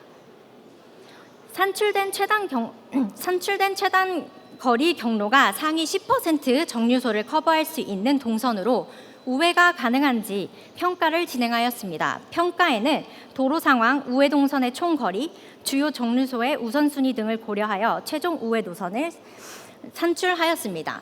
노선 A의 경우 우회하지 않고 최단거리 경로를 최적의 노선으로 확정하였고 노선 B와 노선 C는 일부 우회하여 노선별 최적의 경로를 확정하였습니다. 분석 결과입니다. 최종적으로 확정된 노선 A의 경우 노선의 편도 거리는 15.17km로 강남역, 잠실근린공원, 잠실 송파구청, 암사삼동 주민센터를 주요 거점 지역으로 하며 선릉역, 삼성역, 잠실역, 강동구청역, 천호역 등을 지나는 노선입니다. 2분 내로 마무리 부탁드리겠습니다. 노선 B의 경우 노선의 편도 거리는 11.58km로 철산, 상도 4동 약수맨션, 중앙대 후문, 중앙대 병원을 주요 거점 지역으로 하여 디지털 단지 오거리, 신림역, 공천역, 상도동 등을 지나는 노선입니다. 노선 C의 편도 거리는 21.74km로 푸른수목원, 가산 디지털 단지, 가산동 주민센터, 홍대 입구를 주요 거점 지역으로 하며 오류 1동 주민센터, 개봉고가, 합정역 등을 지나는 노선입니다. 본 분석 결과를 통해 대중교통 행복 지수에 영향을 주는 환승 횟수와 대기 시간을 줄임으로써 서울 시민의 대중교통 행복 지수 상승을 기대해 볼 수 있습니다. 또한 자가용 사용자의 대중교통 유입 유도가 가능할 것으로 기대하며 이에 따라 탄소 배출량 감소를 통한 환경 개선 및 ESG 활동에 기여하고 교통 체증이 완화되는 긍정적인 효과를 기대해 볼 수 있습니다. 본 분석은 지역별 거주 인구 및 생활 인구의 변화에 따른 대중교통 이용객의 변화에 대응하는 데 효과적인 방안입니다. 또한 교통 체증을 줄이기 위하여 도입을 앞둔 한강버스의 선착장 및 이용자 수를 고려하여 해당 분석 기법을 통해 연계되는 최적의 노선을 제한하는 데 활용될 수 있습니다. 더 나아가 본 과제는 전체 노선을 기반으로 분석을 진행하였으나 거래 내역 데이터에는 이용객의 버스 유형 식별을 할 수 있는 정보와 시간 정보가 제공되고 있습니다. 이에 따라 해당 분석 기법을 활용할 경우 광역버스, 시내버스, 마을버스 등 버스 특성에 따른 최적의 노선 산출이 가능하고 노약자, 관광객 등 이용객의 특성에 따른 최적의 노선 분석에도 활용할 수 있습니다. 또한 시간대별 버스 배차 간격 최적화 및 시간대별 맞춤 노선을 개발하는 데 활용될 수 있을 것으로 기대합니다. 본 분석에 활용한 데이터와 툴입니다. 본 분석에 참고한 선행 연구 및 자료입니다. 이상 발표를 마치겠습니다. 감사합니다. 네, 발표 감사드립니다. 네 번째 팀이죠. 스마트 인사이츠의 발표까지 들어봤고요. 곧바로 질의응답 시간 가져보도록 하겠습니다. 네, 백남장입니다. 그 발표 잘 들었습니다. 이게 마지막에 하신 게 노선 B 같은 경우에는 노선 B가 있었는데 아까 네네. 근데 앞에 질문하실 때도 많이 얘기했는데 현장에 가보셨나 뭐 비슷한 얘기가 될 것 같은데 네. 그러니까 그 아침 B가 제가 근처에 살거든요. 근데 네. 그 시간이 아침 한 7시부터 철산대교 철산대교 건널 때가 되게 엄청 밀려요. 저녁에도 되게 밀려가지고 네. 제가 거기를 버스 안 타거든요. 저녁에 그냥 지하철 타고 오거든요. 그러니까 이제 그 하신 분석은 되게 잘 맞는데 그 마찬가지로 앞에 말씀하신 것처럼 현장에 이제 그런 것들하고를 좀 고려를 좀 해야 될 것 같은데 네. 그런 것들은 어떻게 좀 생각을 해봤는지 의견이 있으면 좀 알려주세요. 네, 저희가 실질적으로 현장을 방문해서 확인을 해보진 못했지만 지금 현재 이제 지도 시스템 상에서 최적의 노선이라던가 최단거리로 이동할 수 있는 구역들에 대한 정보가 제공되고 있어서 해당 구역들을 직접 찍어보고 어느 정도 시간이 소요될지 이런 부분들을 일부 고려해서 우회 동선 확정하는데도 활용을 하였습니다. 네, 아무래도 시간대별 말씀을 주셨는데 현재는 이제 전체 노선을 기준으로 어떤 노선이 필요할까에 대한 목적성을 가지고 분석을 진행했지만 실질적으로 시간대별 데이터가 존재하기 때문에 해당 데이터를 시간대별로 분류를 한다라고 하면 또 다른 최적의 노선을 제안할 수 있을 것으로 기대해 볼 수 있습니다. 지금 분석의 목표를 보면 네. 환승을 줄이면 행복 지수가 올라갈 거다라는 가설을 전제로 하다 보니 네. 교통 수요가 많은 지역에 대한 부분을 어떻게 만족시킬 것인가. 그리고 목표로 하는 부분은 환승이라는 건 단순하게 그렇게 볼 수도 있겠지만 시간이라는 거를 사실 감소시키는 것, 물리적인 거리를 감소시키는 것, 그런 부분들이 과연 환승이라는 것을 더 넘을 수 있는 건지 그런 부분에 대해서는 어떻게 생각하십니까?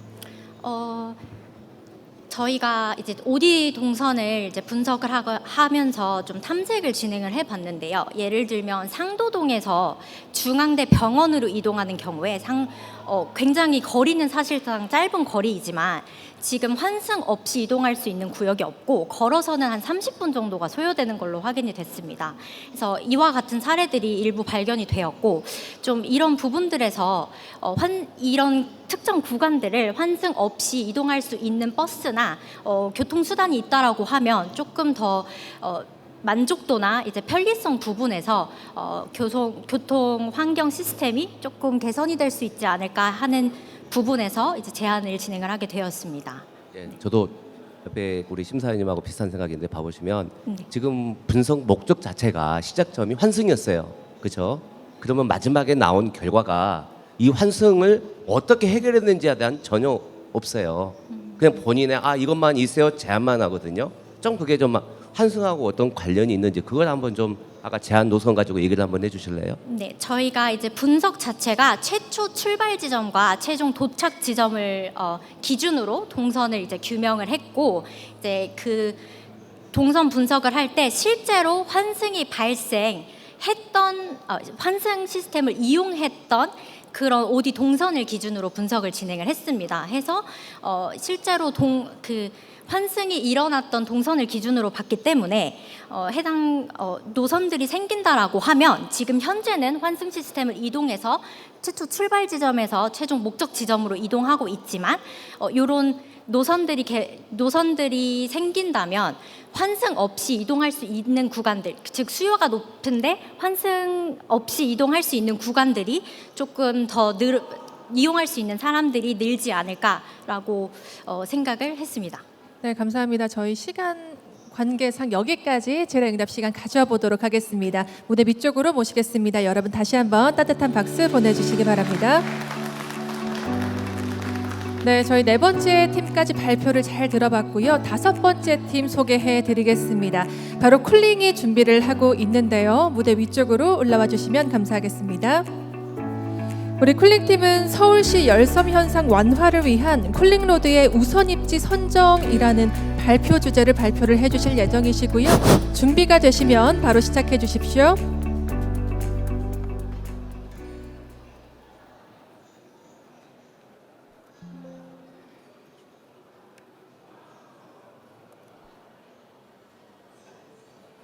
이게 넘버가 이게 앞 뒤. 이게 넘기는 거 이게 뒤로.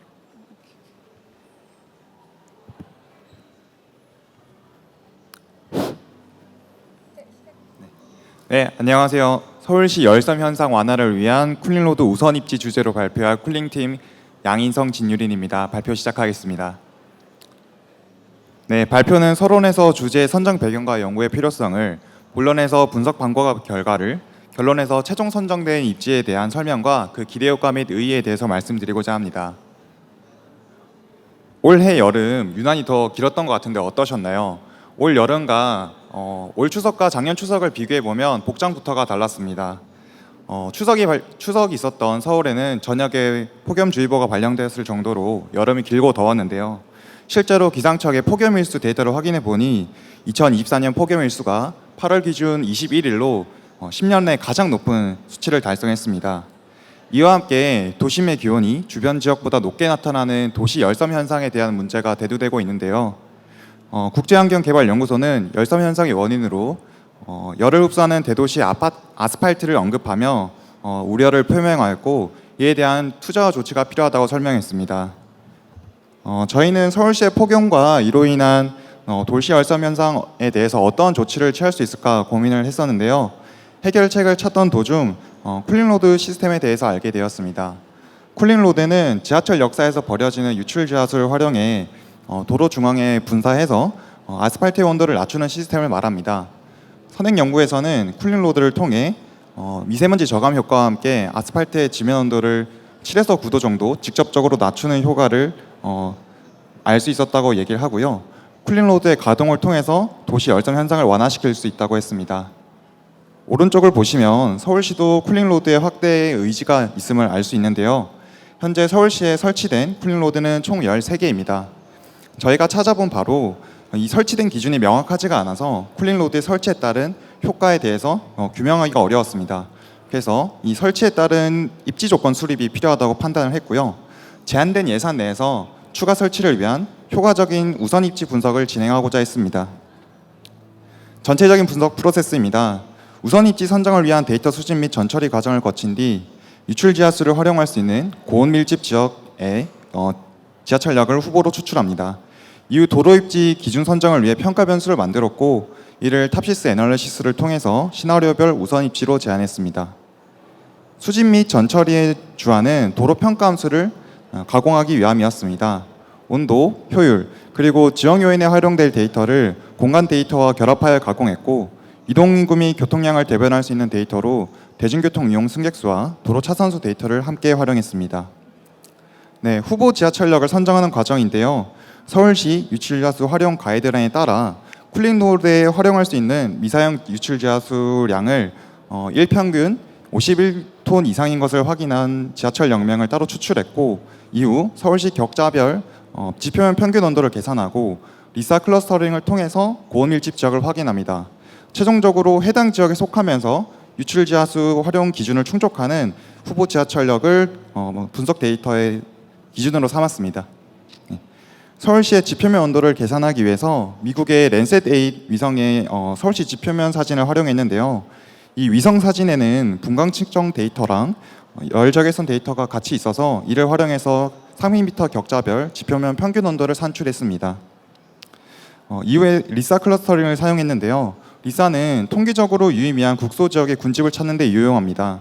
이를 통해 온도에 대한 높은 공간 자기 상관성을 가지면서 온도가 함께 같이 높은 고온 밀집 군집을 추출합니다. 이를 핫스팟 지역으로 정의해 해당 지역에 속한 지하철역을 후보 지하철로 삼았습니다. 리사 과정입니다.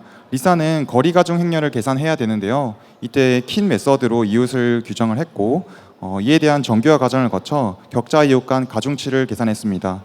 이후 앞서 계산한 평균 온도를 기반으로 전역 공간에서의 자기 공간 상관성을 확인했고, 이때 양의 상관성을 가지면서 P밸류가 0.05 미만이 통계적으로 유의한 지역들을 타겟 클러스터로 삼았습니다.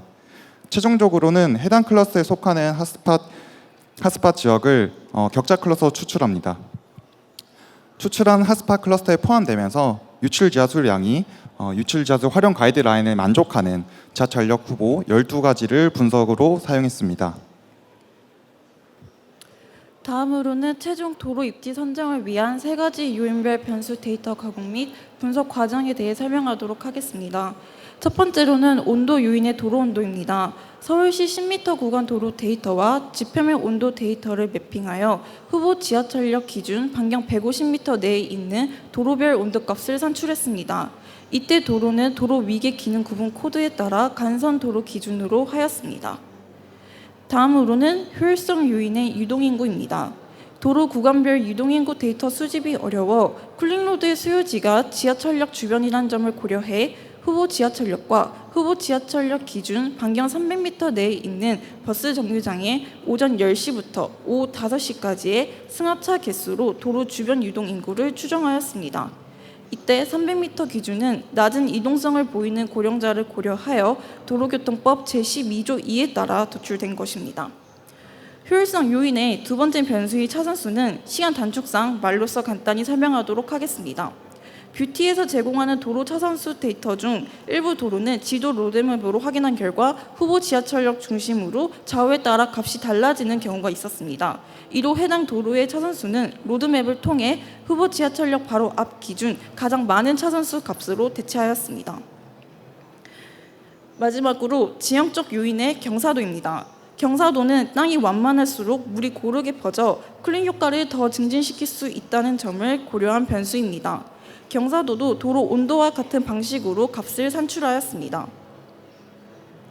위 4개의 변수 데이터를 활용하여 우선 도로 입지를 추출하고자 이상적 해와 가장 유사한 대안을 찾을 수 있는 다기주 의사결정법을 사용하였습니다. 다기주 의사결정법은 여러 변수의 영향력을 고려하여 우선순위를 제시할 수 있다는 점에서 최종 도로 입지 선정의 기법으로 선택하였습니다. 우선 입지 취지에 맞게 이상적인 대안은 도로 온도가 높으면서 차선수와 유동인구가 많고 경사도가 낮은 도로로 택하였습니다. 이때 변수별 가중치가 필요한데 보다 객관적으로 결론을 도출해내고자 시나리오 기법을 함께 도입했습니다. 온도 중심 시나리오, 효율성 중심 시나리오, 지형 중심 시나리오, 균등 할당 시나리오까지 총 4개의 시나리오를 구성하였는데요. 온도 중심 시나리오는 핫스팟 중에서도 도로 온도에 더 높은 가중치를 두는 시나리오입니다. 효율성 시나리오는 저감 효과를 받는 유동인구와 교통량을 대변하는 왕복 차선수에 높은 가중치를 두는 시나리오입니다. 지형 중심 시나리오는 물이 더 고르게 퍼질 수 있도록 도로의 경사도가 완만한 곳에 높은 가중치를 둔 시나리오이며, 마지막으로 균등 할당 시나리오는 모든 변수의 가중치를 동일하게 둔 시나리오입니다. 시나리오를 구성한 뒤 4개의 시나리오별 탑5 내에 공통적으로 있는 도로를 최종 우선 입지로 선정하고자 하였습니다. 분석 결과 신반포로, 대학로, 태계로 종로가 최종 우선 도로 입지로 선정되었습니다. 고속터미널역의 신반포로는 모든 시나리오에서 1위를 차지한 도로로 도로의 평균 온도는 32.8도이고 추정 유동인구는 279만 명으로 왕복 10차선 도로입니다. 낮은 경사도로 물이 고르게 퍼질 수 있어서 효과적인 온도 저감을 할 수 있을 것으로 보입니다. 네, 2분 남았습니다. 해화역의 대학로는 도로의 평균 온도가 33.9도이며 왕복 6차선 도로로 데이터 수집 기간이 방학 기간임을 참조하면 높은 유동 인구가 있는 곳입니다. 해완역의 태계로입니다. 도로의 평균 온도가 34.5도이며 왕복 6차선으로 7번 출구 앞 사거리 이후에는 8차선으로 증가해 온도 저감의 효과가 클 것으로 보입니다. 마지막으로 동대문역의 종로입니다. 도로의 평균 온도가 34.7도로 높은 온도를 가지고 있고 도로 주변에 꽃시장이 있어 이로 높은 연령대를 감안하면 온열 취약 계층도 쿨링로드의 효과를 받을 수 있을 것입니다. 추정 유동인구는 108만 명이며 왕복 6차선 도로입니다. 저희 분석의 기대 효과 및 한계점에 대한 설명을 끝으로 발표를 마무리하도록 하겠습니다. 첫 번째 기대 효과는 우선순위를 매김으로써 예산 및 현실적인 상승 쿨링로드의 점진적인 확대를 할 수 있습니다. 두 번째로는 핫스팟 지역을 추출함으로써 온도가 매우 높은 곳에 완화 방안을 제시할 수 있고 유출 지하수를 활용했다는 점에서 효율적인 자원 사용을 위한 정책을 마련할 수 있습니다. 또한 IT 기술을 접목하여 버려지는 물 자원의 활용성을 극대화하기 위한 정책인 서울시 스마트 물순환 도시 정책에 기여할 수 있습니다. 마지막으로 다양한 변수를 현실적으로 반영했다는 점과 통계적 기법을 활용하여 유의미한 우선 입지를 도출했다는 점에서 의의가 있습니다.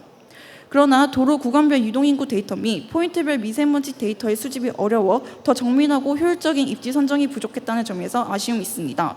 더불어 지하철 역사를 기준으로 유출 지하수를 활용할 수 있는 거리 기준이 제시된다면 더 정확한 분석이 가능할 것이라는 한계점이 있습니다. 이상 발표를 마치도록 하겠습니다. 감사합니다. 네, 고맙습니다. 발표에 힘써주신 쿨링팀. 네, 저희 질의응답 시간 가져보도록 하겠습니다. 네, 자유로운 질문, 의견, 덕담과도 같은 좋은 말씀도 괜찮습니다. 네, 말씀해 주시죠. 발표하느라고 수고 많으셨습니다. 저는 질문 하나가 현재 쿨링 시스템이 설치되어 있는 곳에도 이런 동일한 방식을 적용했을 때 그 순위가 높게 나오는지가 좀 제일 궁금합니다.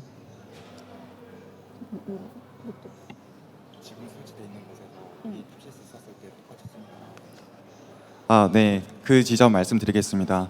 저희가 이번 쿨링로드 지금 현재 설치되어 있는 분석을 처음 앞서 설치되는 지역에 대한 특성을 먼저 파악하고자 했었는데요. 정말 아쉽게도 선행연구에서 말해줬던 그런 다양한 기준들을 충족하는 곳이 몇 군데 없었습니다. 그래서 그 기준을 완전히 만족하는 곳들은 시청역에 한 곳이 있었는데요. 그 시청역에 한 곳만 저희 기준을 모두 충족하는 곳이었습니다. 높은 상위에 랭크되어 있었습니다.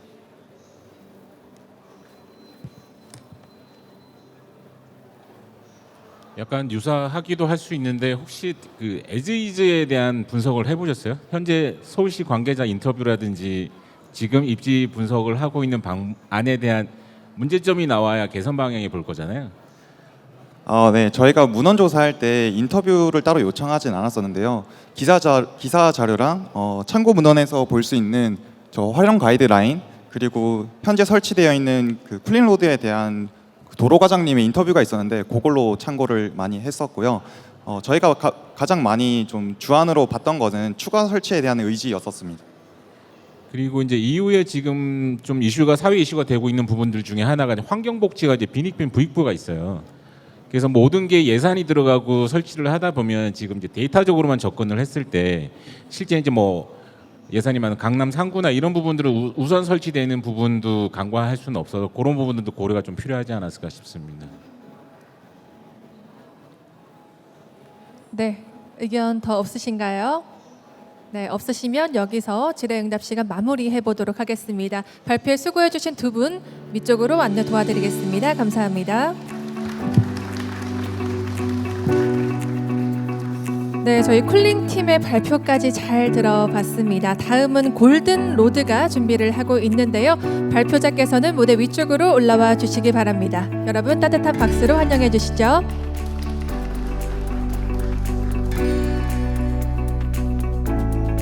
네, 발표 준비가 되면 바로 발표 시작해 주시기 바랍니다.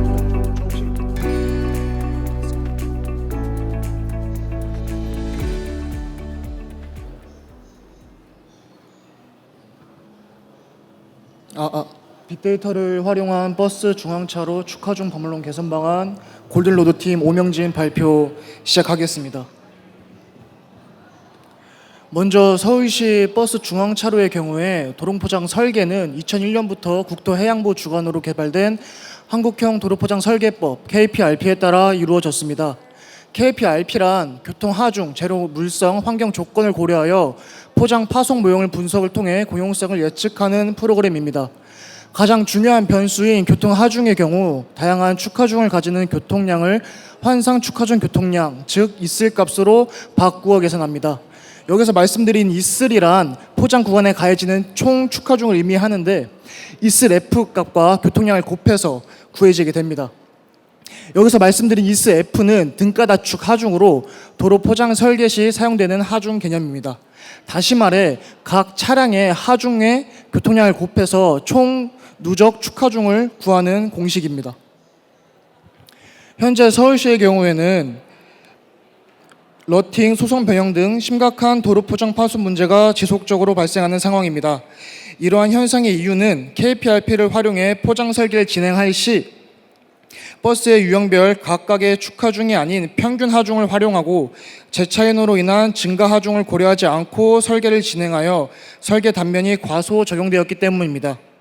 따라서 본조는 평균 축하중이 아닌 버스 유형별 축하중을 활용하고 재차 인원으로 인한 증가 축하중을 고려한 개선된 축하중 산정 방법이 필요하다고 판단하였습니다.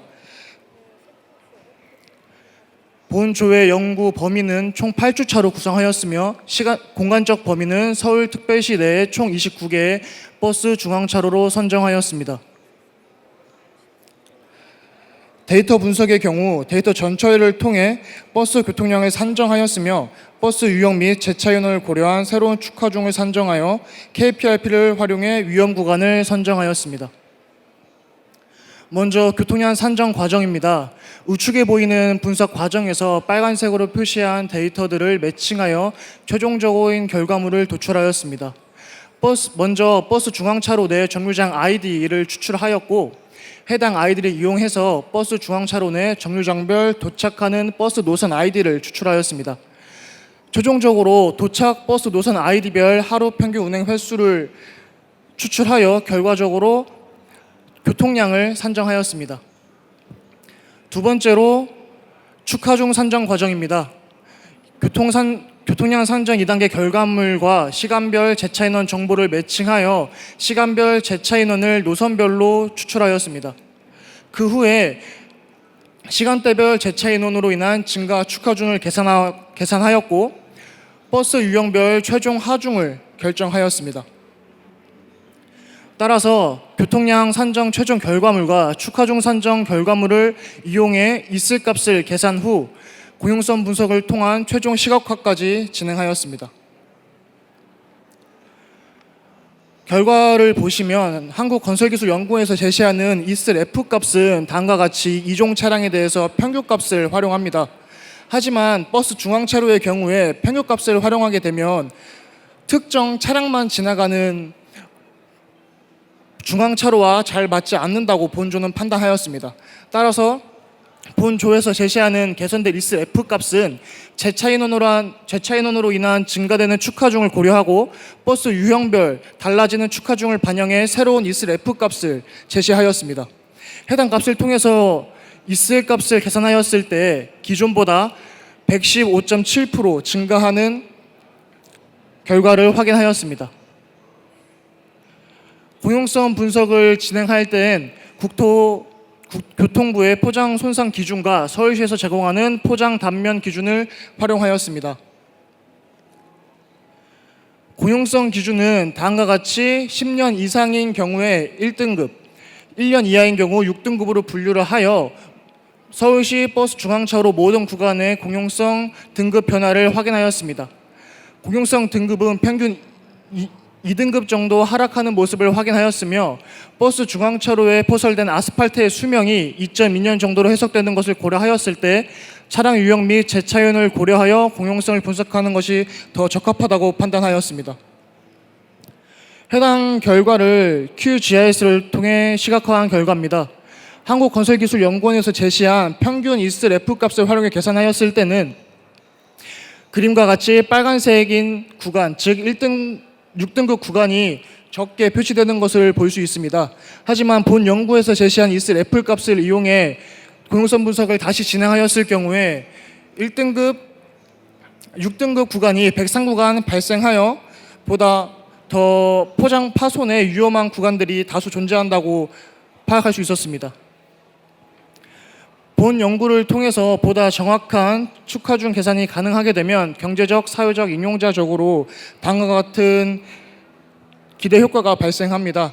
여기서 가장 중요한 것은 정확한 축하중 계산이 이루어져야 추후에 유지 보수 측면에서 보다 효율적인 유지 보수 관리 방안이 있을 수 있다고 저희 본조는 주장하고 있습니다.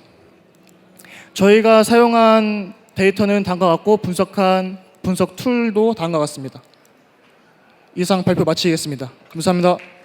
네, 골든로드의 팀의 발표까지 들어봤습니다. 곧바로 질의응답 시간 가져보겠습니다. 지금 문제 수고하셨고요. 저 문제점이 도로 파손이잖아요. 버스에 대한 게. 그래서 그렇습니다. 그걸 통해 축 하중을 구해서 결국은 도로 뭐 수명이나 이런 걸 보시려는 거죠. 맞습니다. 근데 제 생각에는 결국은 버스의 무게잖아요. 그죠? 그렇습니다. 그러면 거기에 버스에 탄 저는 승차 인원이 중요하게 영향을 미칠 것 같은데 그렇습니다. 축 하중보다는 오히려 저는 그런 점이 좀 저는 생각이 드네요. 어떻게 생각하는지요? 저희가 말씀드린 재차 인원으로 인한 증가 축하 중이 말씀해 주신 부분입니다. 저희가 결과를 보시면 한 명에서 10명 탔을 때 각각의 버스들의 축하 중을 따로 계산하였습니다. 한 명에서 10명 탔을 때와 10명에서 20명, 그래서 70명까지 탔을 때 축하 중, 증가되는 축하 중을 합산한 결과를 각각 제시하였기 때문에 말씀해 주신 재차 인원으로 인한 축하 중은 반영되었다고 생각됩니다. 예, 저도 좀 하나 여쭤보고 싶은데요. 지금 데이터상으로 진단하는 문제가 어떤 것인지 좀 궁금합니다. 왜냐하면 지금 버스의 유형이 여기에 영향을 줬다. 그래서 할 수 있는 정책적인 게 무엇인가요? 버스의 유형을 제한해야 되는 건지. 저희가 최종적으로 말씀드리고 싶은 점은 버스 축하 중 계산이 정확하게 이루어진다면 저희가 포장이 언제 파손이 일어날지 예측도 가능합니다. 하지만 현재는 축하 중이 정확하게 계산되지 않아서 저희는 그 예측을 보다 더 정확하게 할 수 있는 축하 중 방법론을 제시하고자 합니다. 네, 답변을 제대로 하셨는데 그런 부분인 거죠. 사실은 문제 인식을 통해서 해결을 하고자 하는 그 부분에 대한 제시는 사실 좀 없는 것 같아서 그걸 좀 여쭤봤습니다. 네, 다른 분들의 의견도 궁금합니다. 없으신가요? 네, 그럼 여기까지 마무리를 해보도록 하겠습니다. 발표에 힘써주신 골든로드님, 네, 무대 위쪽으로 안내 도와드리겠습니다. 고맙습니다. 네, 6번째 팀까지 만나보셨고요. 이제 막바지를 향해 달려가고 있습니다. 7번째 팀입니다. 인서클 팀이 준비를 하고 있는데요. 무대 위쪽으로 모셔보도록 하겠습니다. 여러분 따뜻한 박수 보내주시죠. 네, 여름철 극한 기후에 대응한 웨더 레질리언트 지하철 및 역사 운영 방안이라는 발표 주제로 발표를 해 주실 예정입니다. 네, 안녕하십니까. 저는 인서클 팀의 김재현입니다.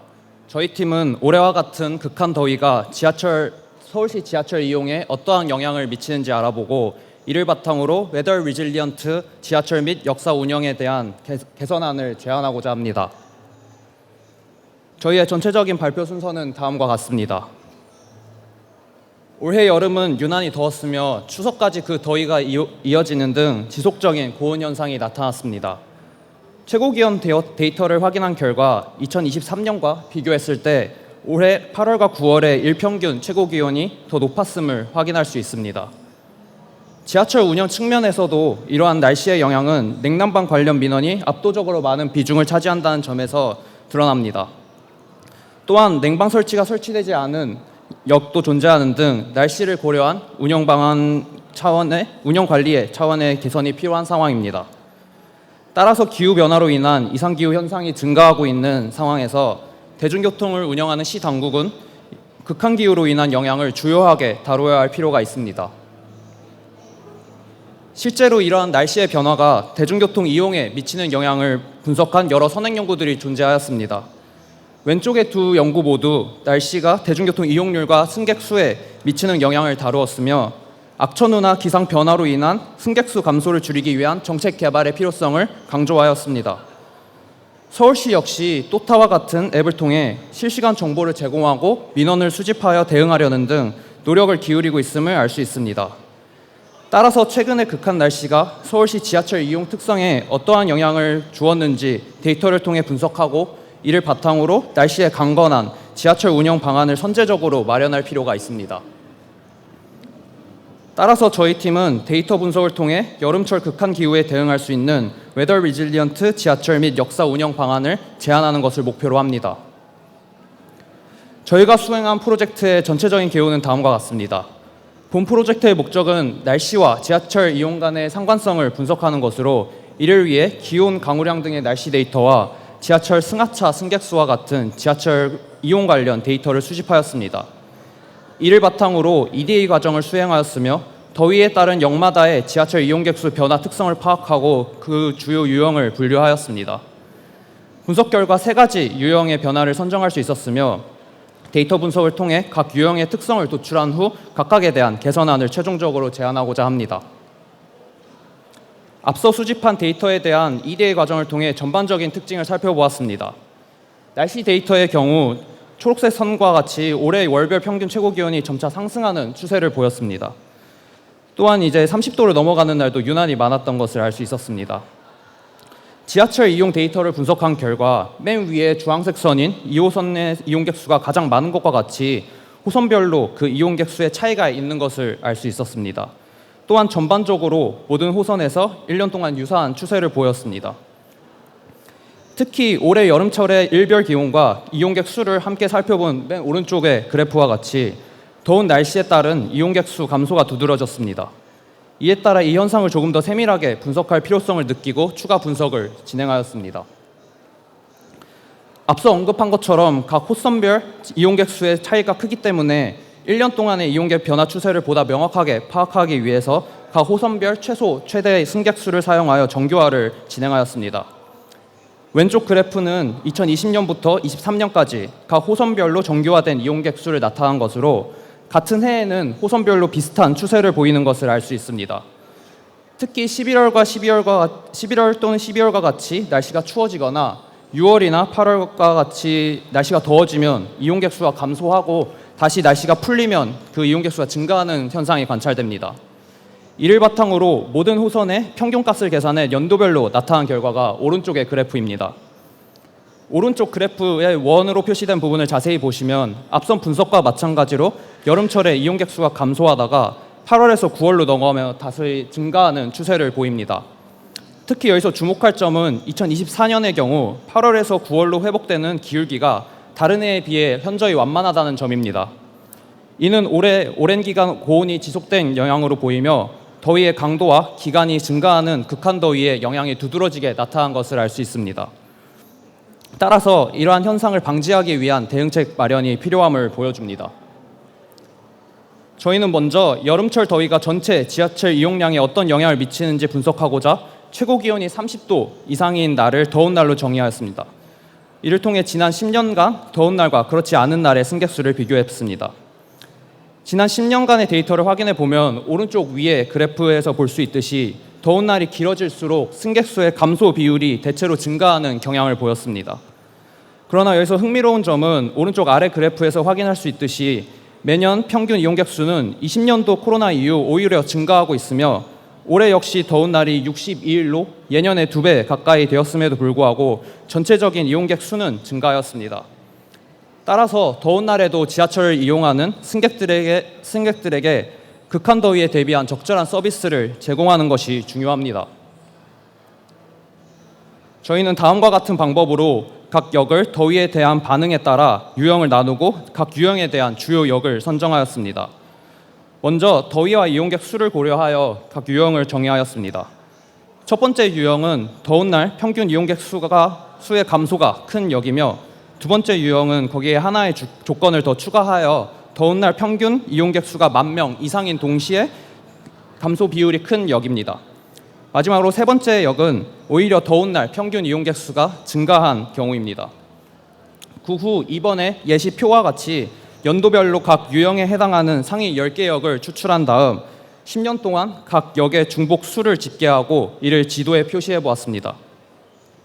각 유형에 대한 이제 결과입니다.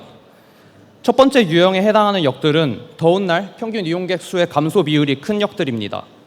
분석 결과 신창역, 성안역, 가천대역 등이 포함된 것을 알 수 있습니다. 다만 해당 역들의 평균 승객 수를 확인해 본 결과 다른 역들에 비해 상대적으로 적은 편이어서 감소 비율이 크게 나타난 것을 알 수 있습니다. 이를 더 자세히 분석하기 위해 65세 이상인 합법적 무임승차 승객수 데이터를 보았습니다. 전체 승차 인원 중 무임승차 인원의 비율을 계산한 결과 이들 역의 무임승차 비율은 12에서 13%로 강남역이 6.7%인 것에 비해 상당히 높은 것을 알 수 있습니다. 따라서 노령 인구의 이용 비중이 높은 역들이며 이러한 특징을 반영한 극한 더위에 대한 대응책이 필요합니다. 두 번째 유형은 더운 날 하루 평균 이용객 수가 10,000명 이상인 역 중에서 감소 비율이 큰 역들입니다. 데이터 분석 결과 어린이대공원역, 이대역, 안암역, 숭실대역 등이 주요 역들로 나왔습니다. 이들 역은 주로 강북 지역에 위치해 있으며 특히 주변에 학교가 위치해 있다는 특징이 있습니다. 따라서 이러한 특징을 반영한 적절한 접근법이 필요합니다. 마지막 유형은 하루 평균 이용객 수가 10,000명 이상인 역 중에서 더운 날에 승객 수가 오히려 증가하는 경우입니다. 분석 결과는 오른쪽 표와 같습니다. 많은 역들이 강남 지역에 위치해 있으며 지하철역이 넓고 상권이 발달된 곳임을 알 수 있습니다. 이는 더운 날씨에 사람들이 실내 환경을 찾으면서 해당 역들로 몰리는 현상이 반영된 것으로 보입니다.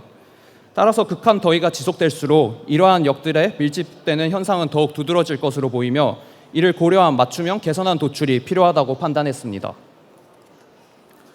저희가 이번 데이터 분석을 통해 제안드리는 개선안들은 궁극적으로 두 가지 목표를 가집니다. 여름철과 겨울철에 승객 수가 줄어드는 일반적인 경향을 정교화하여 표현한 것을 중앙에 그래프라고 할 때 첫 번째 목표는 왼쪽의 그래프와 같이 전반적으로 날씨의 영향을 덜 받게 하여 전체적인 이용객 수의 차이를 줄이는 강건한 지하철 시스템을 구축하는 것입니다. 두 번째 목표는 여름철 더위로 인해 감소한 승객 수에 대해 그 회복의 기울기를 더욱 가파르게 만드는 것입니다. 앞에서 보여드렸던 원안의 그래프와 같이 2024년은 극한 더위로 인해 이용률 회복이 매우 완만했습니다. 이러한 상황에 대해 제한된 개선을 통해 더위로 인한 영향을 최소화하고 승객 수 회복을 보다 빠르게 할 수 있는 방안을 마련하는 것을 목표로 합니다. 앞서 정의한 세 가지 유형과 각 유형의 특징을 바탕으로 다음과 같은 개선안을 도출하였습니다. 2분 안으로 마무리 부탁드립니다. 유형 1에 대한 개선안으로는 연령층을 고려한 노령층 밀집 구역을 보호하고 활성화할 수 있는 방안을 제안합니다. 이를 위해 역 내에 체온 조절 의자를 설치하거나 해당 지역의 특수성과 연령대 선호를 반영한 휴식용 실내 정원 등을 마련할 수 있습니다. 또한 지하철역 출입구 근처에는 차양 및 그늘 쉼터를 설치하여 지하철역 입구까지의 접근선을 높임으로써 극심한 더위에도 이용률을 유지할 수 있는 환경을 제공할 수 있습니다. 유형 2에 해당하는 대학교 주변 및 어린이 대공원역과 같은 실외시설 인근 지하철역에 대해 폭염에 대응하기 위해 대학교 주변 및 강북 지역 지하철역의 문화공간을 활성화할 것을 방안으로 제안합니다. 이때 더운 날 오히려 승객 수가 증가하는 유형 3의 특수성을 참고하여 지하철 역사 내외의 환경을 조성하고자 합니다. 마지막으로 유형 3에 대해 폭염 속에서의 지하철 이용 밀집 현상에 대한 해결책을 제안합니다. 혼잡 시간대의 이용률을 줄이기 위해 기업과 협력하여 출퇴근 시간을 분산시키는 캠페인을 진행하거나 혼잡 시간대와 비혼잡 시간대의 요금을 차등 적용하여 승객의 이동 시간을 유연하게 조정하는 방안도 고려해 볼 수 있습니다. 이처럼 지하철 역사 내외의 환경을 각 유형의 특성에 맞게 개선한다면 극심한 더위 속에서도 지하철 이용률을 유지하고 승객들이 보다 쾌적한 환경에서 대중교통을 이용할 수 있을 것으로 보입니다. 이번 분석은 극한 더위가 지하철 이용률에 미치는 상관관계를 명확하게 파악하는 데 기여하였으며 이를 기반으로 각 지하철역에 적합한 대응 방안을 마련할 수 있는 출발점을 제공했다는 점에서 의의가 있습니다. 다만 지하철 이용률에 영향을 미치는 다양한 요인을 모두 고려하지는 못했다는 한계가 있습니다. 특히 이번 분석이 지하철 이용률에만 초점을 맞추었기 때문에 역사 내 시설물 이용객에 대한 고려가 부족해 그 잠재력을 충분히 고려하지 못했다는 점이 아쉬웠습니다.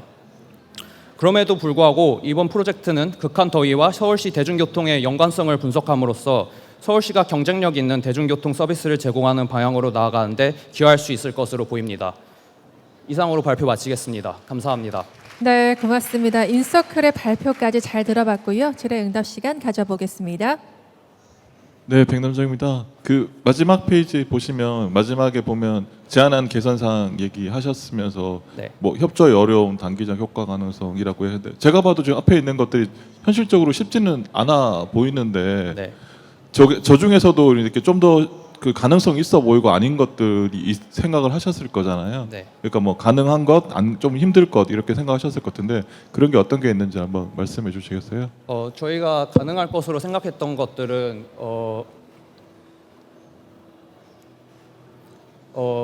유형 1에 대한 주요 내용으로 나온 지하철역 주변에 그늘막이나 역사 내에 그 체온 조절 의자 등을 설치하는 다른 여러 구에서 널리 시행되고 있는 요소들을 반영할 수 있을 것이라 생각했고, 유형 2에서 말하는 역사 내의 공간을 활용하는 점에서는 조금 어려움이 있을 거라고 생각했습니다. 예, 하나 여쭤보겠습니다. 그 역사를 분석할 때 네. 실내 역사하고 실외 역사가 있는데 네. 그거를 구분해서 했습니까? 다 포함시켜서 했습니까? 구분하진 않았고 모두 포함해서 진행을 예, 했습니다. 그래서 아까 그 상위권에 있는 걸 보면은 네. 대부분 다 실외의 역들이 해당이 되더라고요. 네, 그리고 또 일부 역은 그 캠퍼스 옆에 있어서 네. 방학 동안에 당연히 이용자가 감소하는 걸로 나올 수밖에 없잖아요. 네. 근데 지금 보시면 감소 원인을 전부 다 기후에 뒀단 말이죠. 네. 그래서 연구에 대한 설계하고 이 분석 대상에 대한 정의가 이래서 사실 중요합니다. 사실 이걸 기준으로 만약에 우리가 그 역사에 대한 부분을 지원하거나 했을 때 좀 그런 문제점이 있습니다. 오히려 하나 제언을 좀 드린다면 네. 당연히 이용객이 많은 데는 실내 온도가 올라가겠죠. 네. 그러면 냉방 시설에 대한 부분이 적절한 수가 들어가 있냐, 뭐 이런 부분을 나중에 한번 해보시는 것도 좋을 것 같습니다. 네. 그래서 데이터는 빅데이터지만 문제는 좀 스몰하게 컴팩트하게 보는 그런 게 좀 필요할 것 같습니다. 네. 감사합니다. 예, 그리고 이제 결국은 지하철을 비교하셨거든요. 근데 아까 데이터를 이용할 때 전부 다 정교화를 하신 거죠. 네, 최대 맞습니다. 최소해가지고 상대적으로 한 거죠. 네, 맞습니다. 이러면 각각 지하철 간에 차이가 거의 나타나지가 않아요. 네. 결국은 지금 아마 여기서 9호선이다 그러면 굉장히 많이 이용을 할 것이고 또 사람이 늘면 온도도 올라가실 거고 이럴 건데 이런 부분들을 오히려 오히려 정교화를 해버림으로 해서 이게 각각 지하철 역사의 특징이 나타나지 않을까 하는 생각이 듭니다. 제가 이제 우리 그 발표자분들이나 보면은 무조건 정교화를 하는 그런 경향이 있어요. 그래서 이제 그런 부분들은 상대적인 이제 비교를 하기 위해서 같은 조건을 두는 건데 지금 여기는 오히려 제가 보기에는 지하철을 많이 이용하는 것과 저것과 또 그 수라든지 이런 부분들이 아마 제가 보기에는 고려가 되지 않을까 생각이 듭니다. 네, 다음 질문 없으신가요? 네, 없으시면 여기까지 마무리를 해보도록 하겠습니다. 발표에 수고해주신 인서클 고맙습니다. 네, 오래 기다리셨습니다. 드디어 마지막 팀이 준비를 하고 있는데요. 마지막 팀 선형조화팀이 준비하고 있습니다. 이 서울시 지역 간 연결성 강화를 위한 녹지 선형공원 입지 제안이라는 발표 주제로 발표를 해주신다고 하는데요. 무대 위쪽으로 모셔보겠습니다. 여러분 따뜻한 박수 보내주시죠.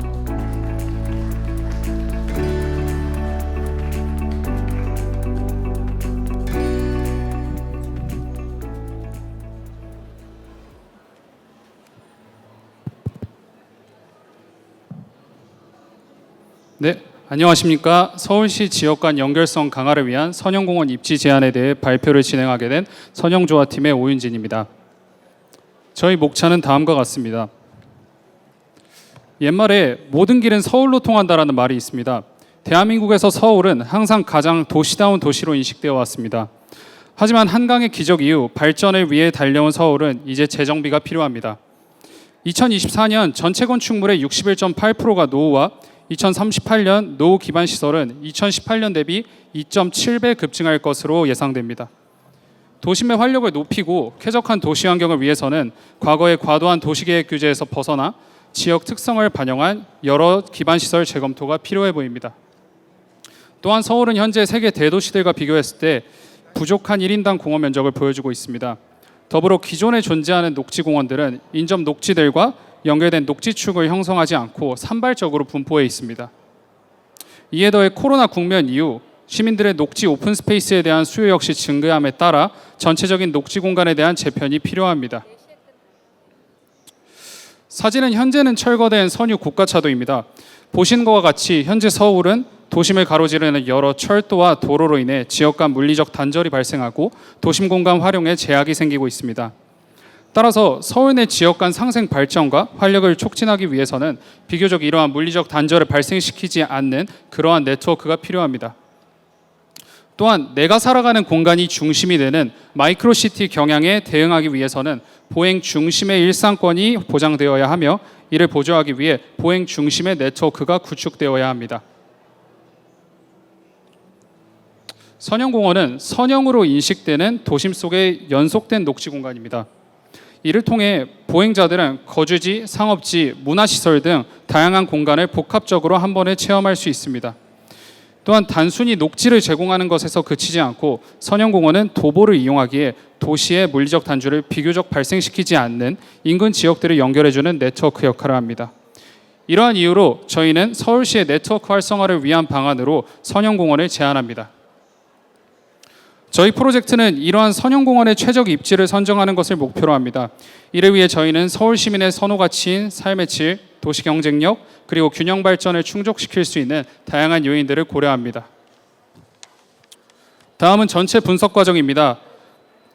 입지 선정에 관련된 데이터들을 수집하고 행정동 단위로 전처리했습니다. 두 번째 단계에서는 클러스터링 기법을 활용해 접근성이 뛰어나고 경쟁력이 강한 선형공원의 중심이 되어야 할 행정동들을 선정하였습니다. 세 번째로 최적화 알고리즘과 그래프 계산을 통해 기존에는 연결성이 낮았지만 선형공원으로 연결될 경우 중심 행정동들과 함께 긍정적 효과를 기대할 수 있는 인접 행정동들을 선정하여 행정동 간을 아우르는 지역들을 선정하였습니다. 마지막으로는 선정된 구역 내에서 상권 및 공간 분석을 추가적으로 실시하여 최종적으로 실제 지역에 전형될 선형의 입지들을 결정했습니다. 저희는 입지 분석에 필요한 다양한 데이터를 수집하여 분석에 활용했습니다. 경제, 인구, 시설, 행정 등의 데이터들을 활용하여 각 데이터의 특성에 맞게 전처리하였으며 모든 데이터를 행정동 단위로 통일해 분석을 진행하였습니다. 다음 단계는 클러스터링을 통한 후보 행정동 선정 과정입니다. 기존 논문, 상관관계, VIF, PCA 분석을 통해 클러스터링 변수들을 선택했으며 이 과정에서 추정 매출액, 공시지가, 버스 정류 장수, 지하철역 수가 피처로 선정되었습니다. 이후 스케일 보정을 위해 해당 피처로 이루어진 데이터셋의 스탠다드 스케일링을 저희는 적용했습니다. 이후 3D PCA와 실루엣 스코어를 비교하여 각 클러스터의 응집도와 분리도를 평가하고 최종적으로 군집화 성능이 뛰어나다고 보여진 K-means 방식을 선택하여 군집화를 진행하였습니다. 이후 K-means 분석 결과를 바탕으로 산출된 4개의 클러스터 중 경제적 활력과 접근성이 높아 경제적 낙수 효과를 일으킬 수 있는 클러스터의 행정동들을 후보 지역으로 선정하였습니다. 그 결과 화면에서 빨간색으로 표시된 용산, 홍대, 종로, 영등포, 강남, 잠실 일대의 6개 지역이 선정되었습니다. 저희는 해당 지역들이 경제적 중심지로서 선형공원의 중심지가 될 경우 긍정적 영향을 인접 지역에 끼칠 수 있을 것이라 판단하였습니다. 이어서 저희는 최적 지역 선정을 위해 휴리스틱 알고리즘을 활용하였습니다. 먼저 각 행정동의 중요도를 나타내는 QX 지수를 설정하였는데요. 이 지수는 인구, 공원 면적, 추정 매출액, 개폐업률을 요인으로 고려하여 AHP 방식을 통한 산출한 가중치를 적용하였습니다. 다음으로 행정동 간의 상호작용을 측정하기 위해 상호작용 지수를 도입했습니다.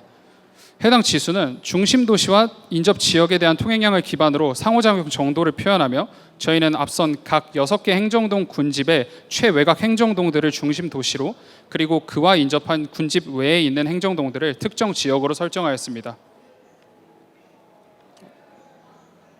이후 앞서 산출한 QX 지수와 해당 상호작용 지수를 통해 어떤 행정동들이 서로 연결되는 경우 최적의 해를 산출할 수 있는지 도출해 보았습니다. 효용인 QX의 비율은 최대화하고 상호작용 지수는 최소화하는 조건을 설정하였습니다. 저희는 각각의 6개 행정동 군집에 대해 최외곽 행정동들과 인접 행정동들이 연결되는 모든 경우에 해당 알고리즘을 적용하여 최종적으로 다음과 같은 6개 지역들을 선정하였습니다. 이 지역들은 현재는 상대적으로 연결성이 낮지만 연결될 경우 효용이 클 것으로 예상되는 지역들입니다. 다만 명동과 잠실 근처 입지는 QX 비율에 기반하여 이미 상권이 골고루 발달되어 있다고 판단하여 향후 분석에서는 제외하였습니다. 이렇게 선정된 최적 지역을 바탕으로 추가적인 상권 분석을 통해 실제 선형공원의 세부적인 입지를 저희는 결정하였습니다. 해당 사진은 각 지역 내의 상권 활성화 정도를 집객시설을 기반으로 하여 나타낸 것입니다. 선형공원의 최종 입지 선정을 위해 저희는 4가지 주요 기준을 설정했는데요. 첫째, 상권과 주거지를 연결하여 주민들이 교류할 수 있는 공간을 만들고자 했고, 둘째, 기존의 녹지와의 연결 후 녹지축을 형성, 셋째, 중심 상권과 골목 상권이 연결되어 균형 있는 상권 활성화가 도모되도록 하였고, 마지막으로 주변 건물의 특성을 고려하여 공원의 개방성과 자연광 확보를 통해 쾌적한 환경이 조성될 수 있도록 하였습니다.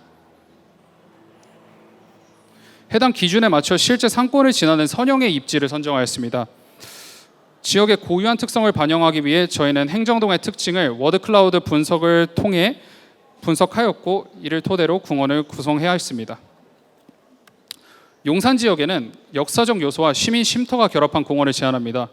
남영동의 역사적 유산과 용산 이가동의 용산공원과 인근 녹지를 연결하고, 한강로동에서는 한강과의 접근성을 높이기 위해 자전거 도로와 산책로를 확충하여 시민들이 자연을 더 가까이 즐길 수 있도록 합니다. 영등포 지역에는 산업적 감성과 예술적 요소를 반영한 공원을 제안합니다. 창작총인 물레동에는 예술적 조형물과 야외 갤러리를 설치하며, 영등포동은 도심 상업 행정 중심지로서 시민들을 위한 휴식 공간을 조성합니다. 또한 당산 이동은 과거 금속 산업의 유산을 담아 이를 반영한 독특한 분위기를 연출합니다. 강남 지역에는 중장년층과 가족 친화적 요소를 반영한 공원을 제안합니다. 고속터미널과 가까워 열섬 현상이 강한 방배사동은 분수대 등 물을 이용한 시설을 설치하고, 가족 중심의 방배사동과 서초 3동에는 어린이 놀이터 등 가족이 함께 이용할 수 있는 공간을 조성합니다. 마지막으로 홍대 지역에는 젊고 문화적인 요소를 반영한 공원을 제안합니다. 2분 안으로 마무리 부탁드립니다. 죄송합니다. 서교동의 젊은 분위기를 담을 수 있는 예술문화 공간과 망원 1동의 전통적 식장과 연계한 플리마켓 공간을 제안합니다. 또한 합정동에는 한강과 이어지는 선형공원을 설치하여 기존 경의선 숲길과 한강변을 잇는 거대 녹지축을 형성할 수 있습니다. 서울시는 보행 중심의 30분 생활권 형성과 녹지 공간에 대한 시민의 접근을 향상시키겠다는 목표를 가지고 있습니다.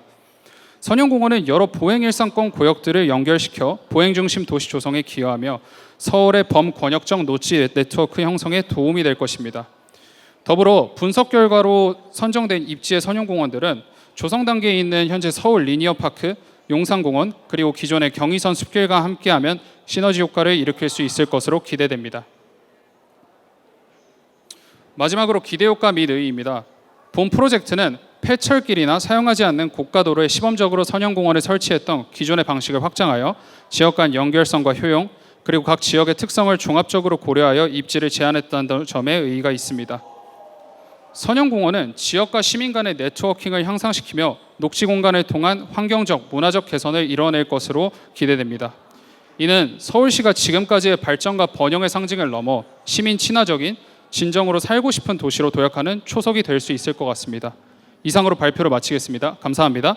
네, 마지막 발표 수고해 주신 선형조화팀 고맙습니다. 질의응답 시간 가지겠습니다. 네, 아이디어나 이런 부분은 상당히 좋은데요. 그 선형공원을 그 개념적 정의하고 이거를 사실 이제 분석을 하려면 계량화를 사실 해야 됩니다. 네, 그랬을 때 그걸 한번 좀 설명을 좀 해주시겠습니까? 특히 일반 공원하고 비교해서 선형 공원이라고 하셨으니까. 일단 선형공원에 대해서는 다양한 정의가 존재할 수 있습니다. 실제 저희가 참고한 논문들만 보더라도 선형공원을 각각 조금씩은 다르게 정의를 했는데, 저희 팀이 이 분석을 진행하면서 한 선형공원에 대한 정의는 도심 공간 속에 있고 사용자가 보행을 하면서 실제로 여기는 연속된 선형의 녹지를 포함한 공간이구나 라고 인식될 수 있는 곳들을 선형공원이라고 저희는 정의했습니다. 그래서 도보의 성격이 강한 공원을 저희는 선형공원으로 생각하고 분석을 진행하였습니다.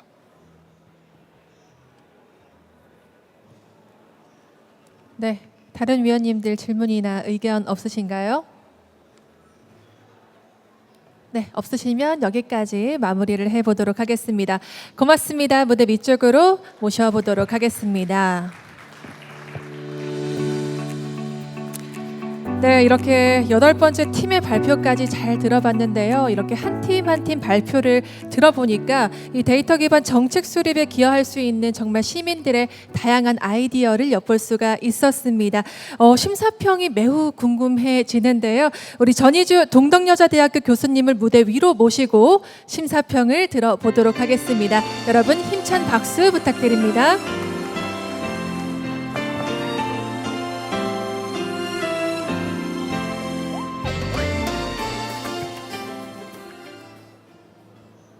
예, 동덕여대 전희주 교수입니다. 여러분들 일단 뭐 수고 많으셨습니다. 사실 이 40개 팀 중에서 이게 아마 8개 팀을 아마 선정하는 것도 굉장히 아마 어려움이 있지 않나 생각이 듭니다. 사실 여러분들의 발표는 이제 10분 하고요. 그다음에 5분 질의응답인데 아마 이 시간에 얼마나 표현할 수 있겠습니까?